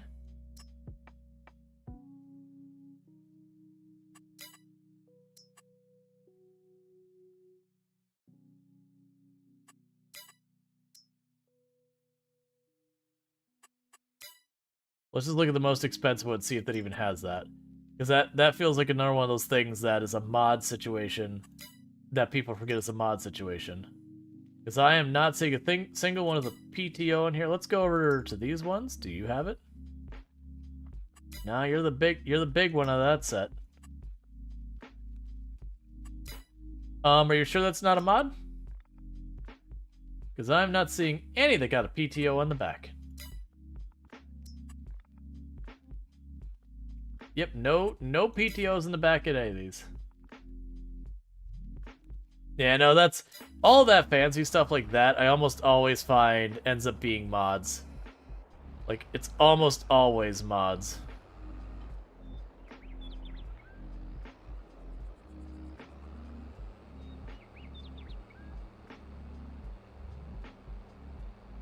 Now, the big question is, I think the windrowers have to be on the back. Mods from top to bottom. Like, there might be some windrowers you can use on the front that I'm just not aware of. You know what? That's probably those ones that are the flat, not the big, wide, sweepy ones. But the ones that look kind of like the mowers. Because what I'm thinking is, if I get the windrower, all this here, if I can get it wide enough to get 3 of these tracks together, that's going to make my life so much easier.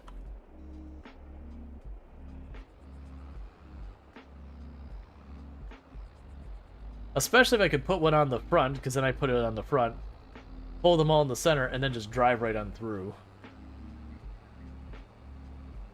You know, it'd speed up this whole process. You know, it sets me back, you know, a couple 10,000s or whatever. But that's fine. I'm gonna check again. Because I think that might make sense. Alright, so...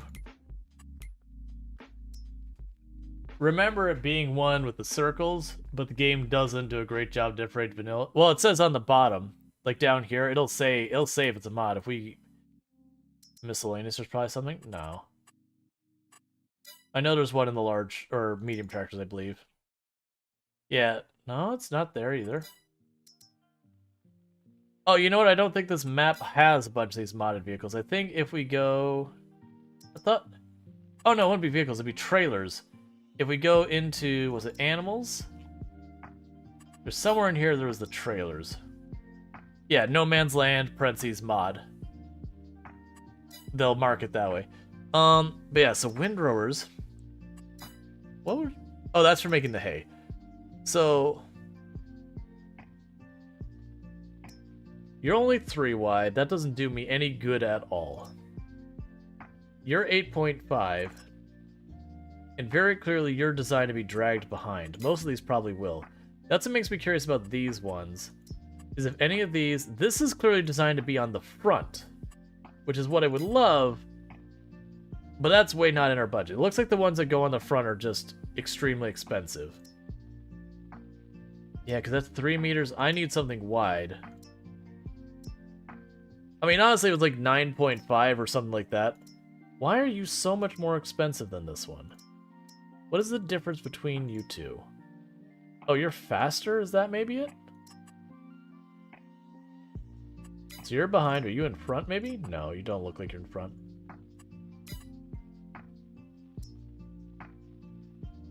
The 3 wide is a set. The 3 wide is a set.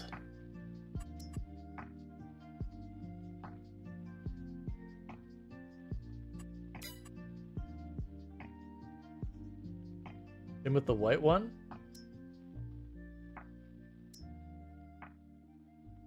Oh, I see what you're saying. So you put this one on the front, that one in the back. Gotcha.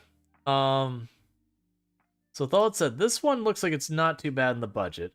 It's almost 10 meters wide. That would be enough for like 3 paths. That one's almost the same width.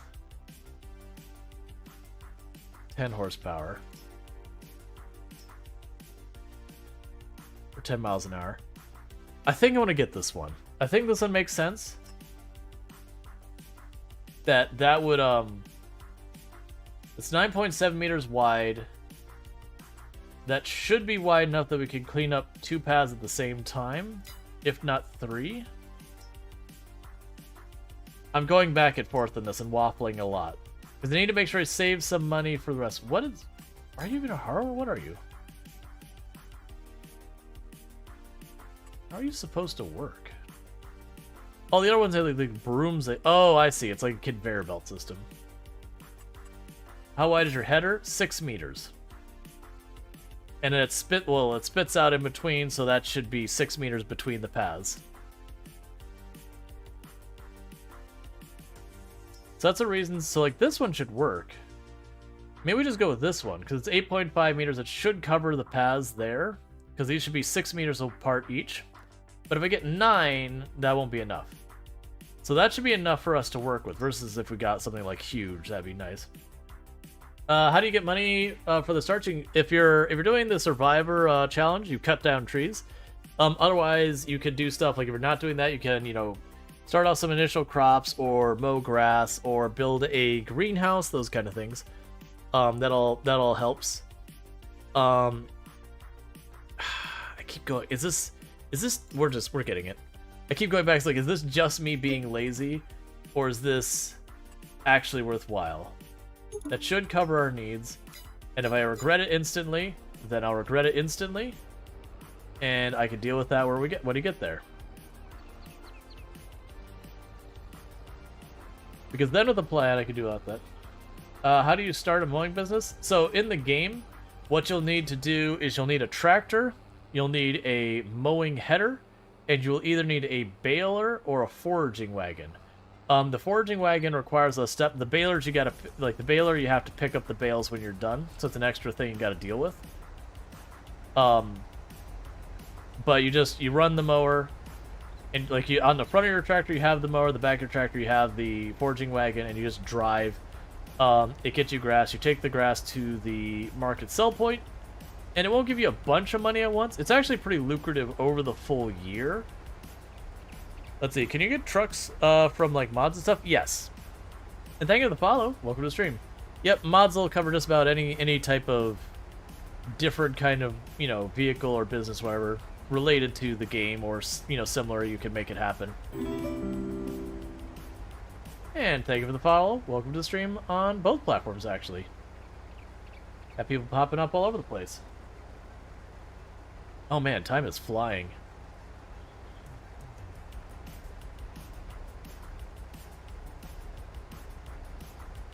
So yeah, so we did take about half of the money we made from our last harvest. You know what? It's fine. We'll just keep up with it. No, we're gonna top off before we get there. I need to drop this off of the granary. Let's see. This is another game where the phrase "there is a mod for that" is baked into. Yep, always. Oh no, it's totally fine to ask lots of questions. That is absolutely a-okay. Sorry for asking lots of questions, but is there cars you can find in barns? Not that you just find, like you don't. I mean, maybe in a modded map or something like that. But normal use, you won't just randomly find vehicles. But I wonder if that other one can be used from the front. It's fine. Like you don't typically just find random vehicles in this one.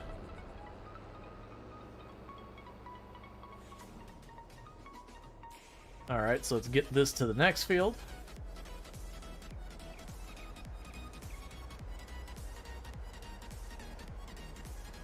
Okay. So get you in position to start harvesting our next field. We'll take that harrower. That should cut back a whole lot. Let's see. How do you make or play a modded map? You're going to get the game soon? So basically what you can do is in-game there is a area where you can go and get your mods. And just be like, you just click on saying I want download content, and there's a subsection called maps, and then when you make your game to actually start the map and everything, you can just choose the modded map.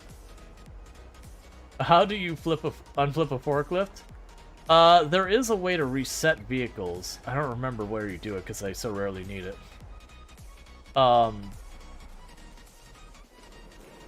You find the place where you reset vehicles. Let's see. If you have the Platinum Edition, can you play with people with the regular 22? Yes. So to explain the way the different versions of Farm Sim work, is you have the base game that comes with no DLC.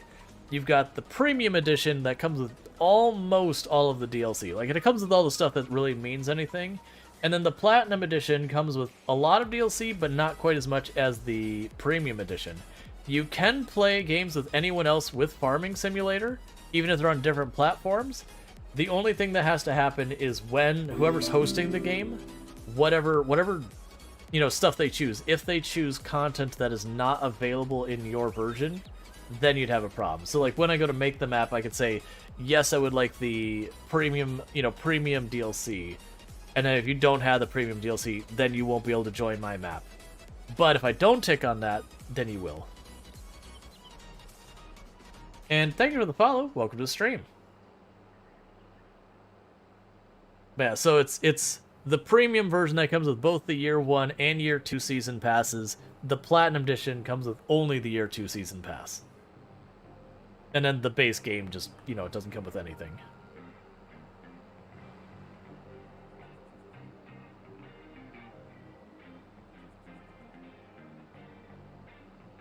Yeah, so like for example, if you had someone who had the premium, like the first year season pass, but not the second, you could do like all the tree stuff and all that. But it'll only be a problem if you added the stuff where you could grow carrots and parsnip in that. The carrots and parsnip stuff would be a deal, like it'd be one of the DLCs that a person with the first year season pass wouldn't have. So as long as we kept that out, you'd be able to join. But if I added that, it'd be like, hey, you don't own the thing. This person has parsnip, you don't have the you don't have the parsnip DLC. So how does this look? Interesting.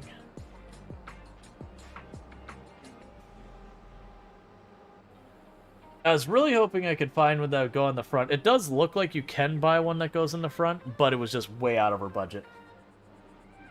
I think this is fine, though, because the wagon I have in the back can handle about 2 rows worth. So if I use this, that's about 2 rows worth. And this also I could handle it with the horsepower we had. I didn't need to use the big blue tractor. Is it a good use of my time? I don't know.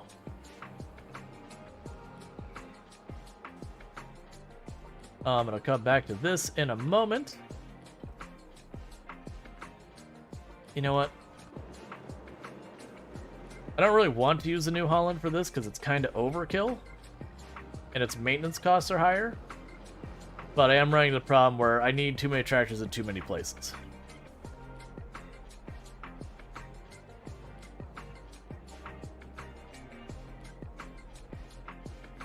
Come on, there you go. And of course you're gonna park with the wrong side facing, so you're gonna fill up here in a second, be like, let me put the arm out over the crop. I've been tempted a couple times to turn off the crop destruction just because the AI doing this. Like an actual person would be smart enough to, take the vehicle, move it off to the side.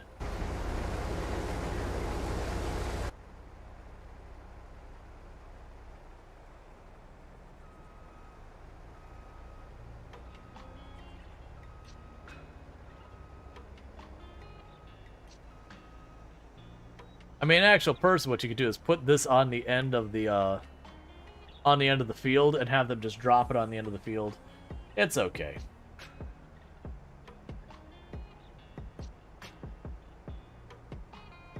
Alright.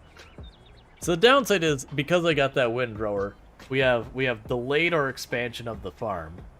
So I am trying to make this in-game day take less time, the harvesting day.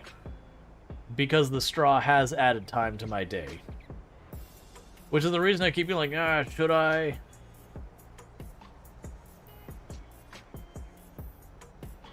Even though it is more money, it's more time too.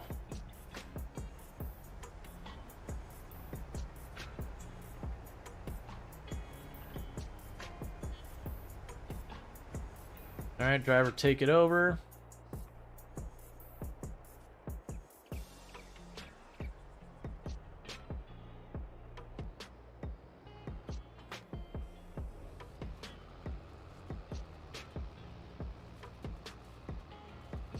Cool. Gonna try and sleep a few more hours? Okay, Night Dweller. You have a good one. And I don't think this is wide enough that we could snag 2 of those route paths.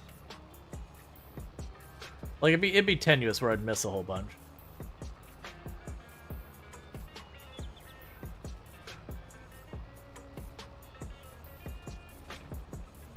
Thank you for the follow. Welcome to the stream.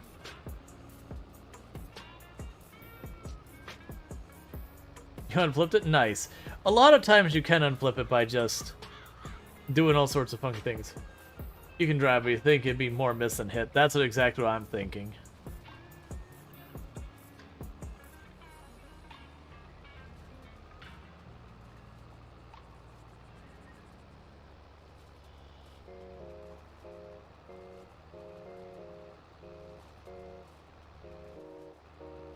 Oh, you do not like to turn.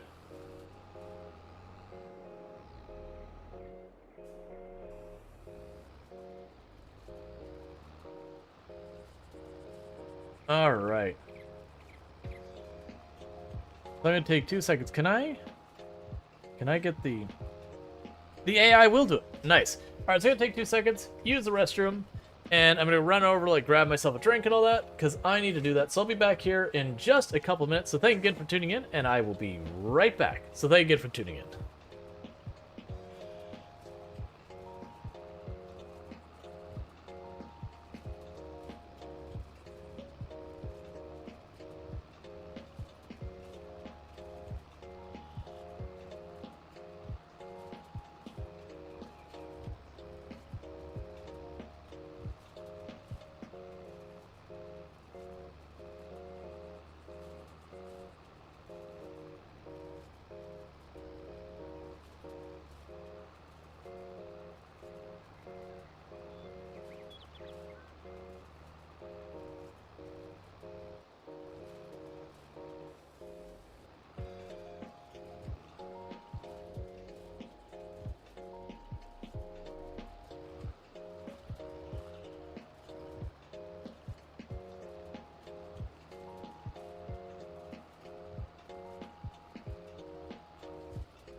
Well, that's interesting.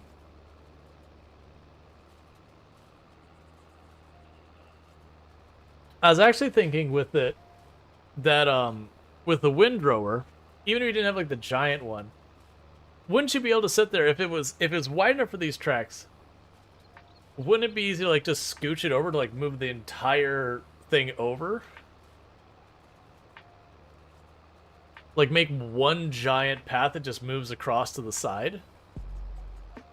Maybe I'm missing some detail about that.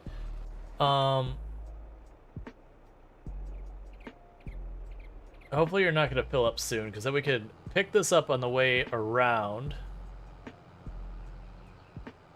You can merge them all into one if you want. Yeah. At a certain point it stops making sense. But I was actually thinking you could have one tractor that's sitting there doing that, and you just follow up behind him. Yep. Just need to step away for just a moment to quickly like grab myself a new drink, use the restroom, all that good stuff.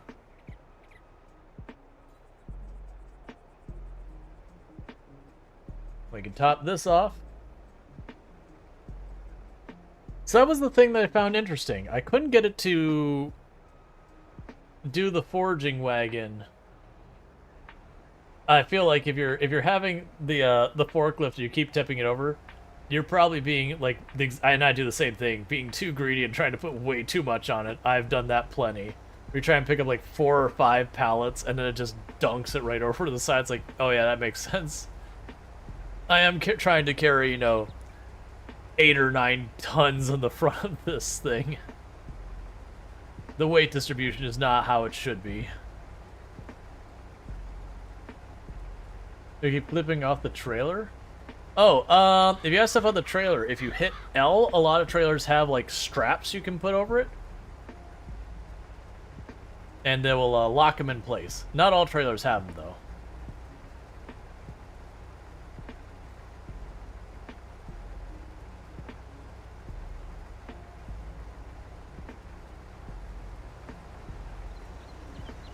go.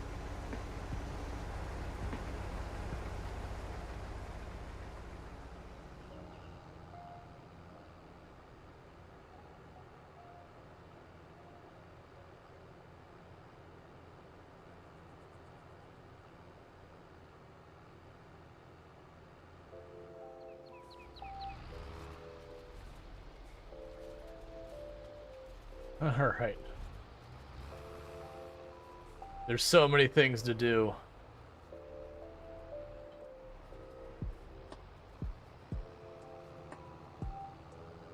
And I'm also still sitting here, it's like, do I want to keep doing the straw? Like, at all, do I want to keep doing the straw? It's like, I mean, it's more money, but now I'm handing it off to the AI, which, don't get me wrong, I'm going to make more money than the AI is going to cost me. But that's more work, and it slows down my day, and I have to, like, scramble between trying to handle both the harvester and this. Which actually can leave it on the ground for a day or so. But for wheat, I only get 2 days between where I harvest it and then I need to plant it again.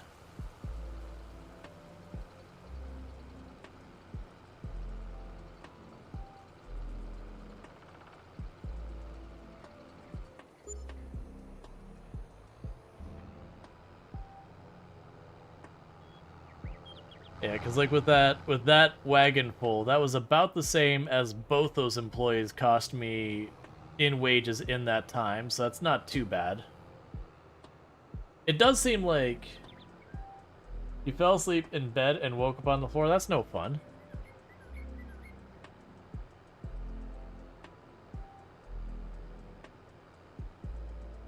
You don't need a guy here, but it's comfy.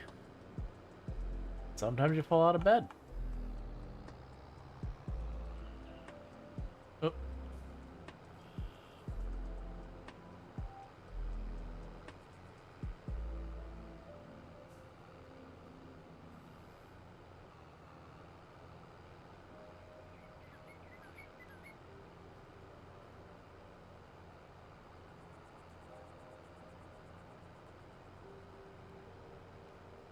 That's gonna be turning around the moment so I can finish this stripe and run back over.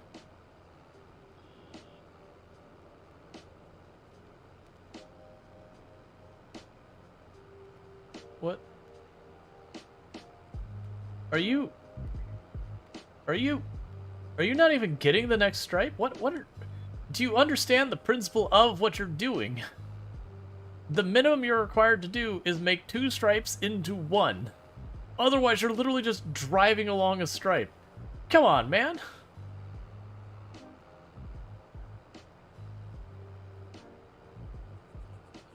I don't want that to be another thing I have to manage. It's centering on every other stripe. Oh, weird. Well, that's annoying. The good news is, one of those stripes is almost exactly a forager wagon, so I think I can just ignore it.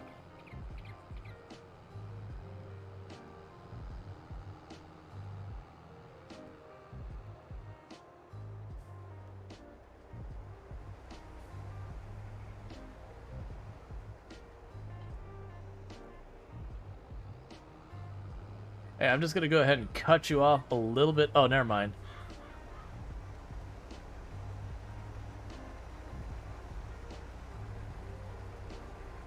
Okay, so you should stop at the end of the lane, because I'm loading. Okay, don't move. Empty out. It thinks it's wider than it is. Yeah, I mean, at least it moves fast. So it's not that big a deal. It's going to finish that entire field in like 1 in-game hour and a half, so it's not the worst. The downside is only getting, like, each stripe of that represents one drop off or whatever. Is a bit of a time sink. Okay. I wonder if I can position this, if it will just drop off in here when it's in position. Let's follow the harvester just a little ways up the road here. And try dropping this right. I want to make sure it's far enough that the rock isn't a problem. try dropping it there and see if the AI is smart enough where it just, like, oh, I have my wagon next to me. And it'll just stop there. I don't think it will. I don't think it's that smart. But it would be nice if it was.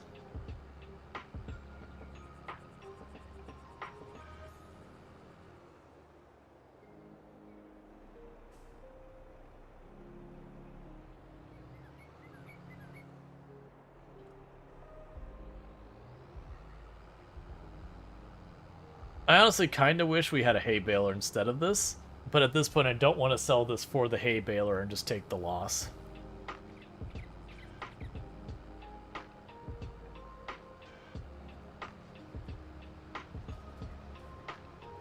I'm not doing any mods. Oh, the base game or DLC? There are windrowers that are part of the base game. That specific one is DLC. That one's like the Vimir DLC or whatever. I think it came with one of the year season passes or whatever.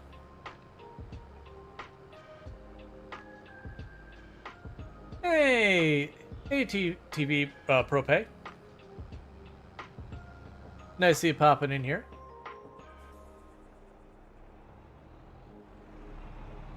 Yeah, that's what I was thinking, is the baler would make it easier to feed the sheep. There's still reason to have a foraging wagon, like especially if we get into stuff like silage and whatnot. But that's just another thing I would buy that is not really giving me more money right this second. Which I need to not get distracted by all these things that are giving me different conveniences if they're not impactful. Let's see, you think the min width of the windrower in base game is like roughly 3 lines? Gotcha. I mean, the windrower really didn't cost us that much. It was 33,000. If we decide we don't want to keep it, then we don't keep it. You know what? I didn't check to see if now that we're windrowing it, is the AI smart enough to run the foraging wagon as well? Which is perhaps leaning too far on the AI and just eating up a lot of our money, but curiosity. Because I had people tell me the AI would do this, and then it won't. And it hasn't been willing to do it yet.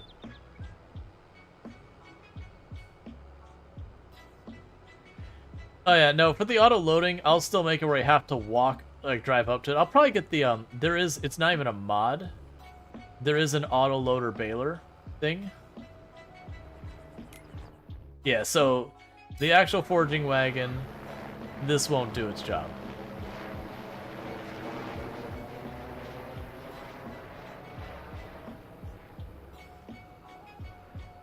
It did. Do you see that, chat? I put the wagon in position, and it literally backed up and stopped to fill.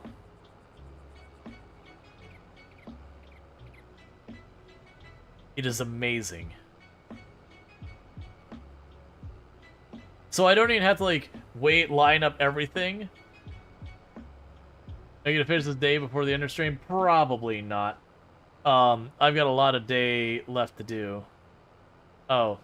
Well, it's not as smart as I thought it was, because it did empty it, and then it got stuck on the trailer because it's in the way. And didn't turn around to deal with it. It's just like, nope, I'm gonna sit here and wait till you move this thing from me. That's not the button I want, it's the button I pushed.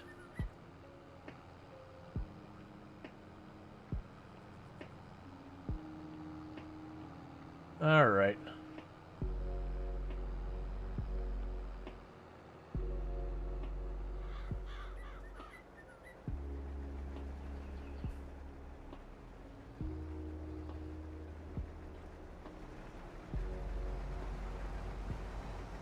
Okay. But yeah, so what's gonna end up happening here? Let's see, why are there lines of straw on the road? The windrower. The AI decided that was the appropriate place to put the last line of straw. The side of the field is just not really, it's just not the right place. Hey, Arch Blaze, though, thank you so much for the raid. I really do appreciate it. Saying, "Oh Lord, we coming." Can I get a shout out for Arch? But Welcome in, everyone, from Arch Play Stuff's stream. What were we getting up to over there, and how was it? For those who don't know, Arch Play Stuff, absolutely fantastic content creator on the platform. Plays a whole variety of games. Lots of adorable chibi and all sorts of stuff happening on over there. We are currently laughing at the incredible intelligence of the AI in this game. Don't mind the big stripe of hay down the middle of the road. That definitely is productive in the AI's mind, I guess. For the rest of us, we're all scratching our head because that was straw that was on the field, and they just kind of moved it. But you know, to each their own, I guess. Let's drop that there. My time in Sandrock, excellent, good game. But yeah, so we are farming. We've been doing the to be honest, I'd go with the square baler instead of the forge wagon with the autoloader, with an autoloader. Yeah, no, I mean, I would actually probably go for the old school giant ball of bales. Like the giant like donut bale things are like super tall. I want to say, I don't even know if it's a mod. They have a trailer that has like 2 hooks on the bottom of it that you can pull up and it scoops them up in. But yeah, I don't think I'm gonna invest in it right now. We're gonna get a new top. For those who don't know what's going on, I am playing some Farming Simulator 22. We've been doing what's known as the Survivor Man Challenge, which is we started with $0, a chainsaw, and a dream, and since then we've been doing pretty good. Got myself a granary, a bakery, a bunch of equipment, 2 greenhouses, some sheep, all that kind of stuff. Oh yeah, no, I'm not gonna use the pick up bales on the move setting. That feels a little bit too much. We just zip around and all the bales just appear on the back of it. Like, I'm fine with I pull up and I can, you know, headcanon pretend that I've gone, you know, like my employees got out of the back and like toss them on real fast. But like driving by at like 30 miles per hour and all the like bales just appearing, I'm like, come on. Like, no judgment if anyone does that. Let's see, don't stop, release the bale. You don't have to stop to release the bale? Let's see, Oh, yeah, I'm sorry. You're talking about the unloading. I'm sorry, I thought you were talking about the autoloader mod where you can turn on where it, like, has the bale pickup, you just zip through it, it sucks all the bales onto it. Yeah, no, I've done the square one. But yeah, like, they just slowly, like, pop off the back and fall on the ground. Yeah, no, it's fine. Versus having to, like, actually stop with the big wheel... the wheel thing.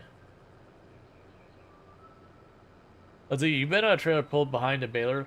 Loading them is not fun. Yeah, those things are probably moving relatively slow. So you can have a chance to, like, pick it up, throw it on, pick it up, throw it on.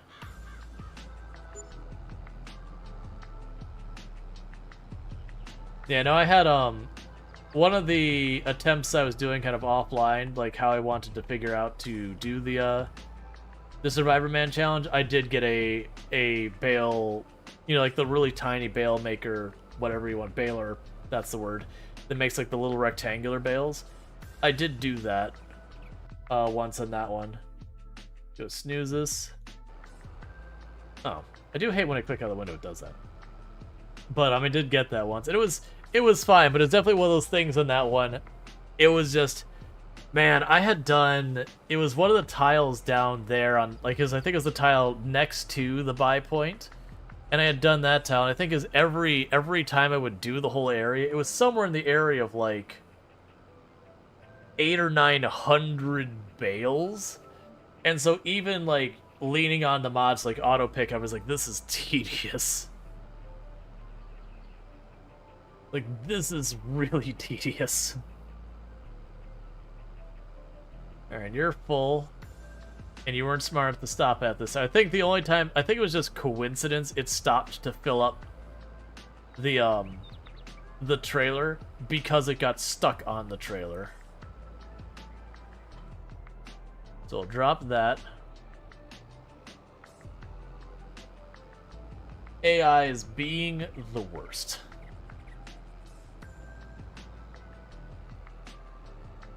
Alright, but that said, what's going to be happening here in just a minute is, unfortunately, We are actually right at the end of the stream. I did snooze the ad and everything. I'll snooze it again so you don't get stuck with an ad on the way out.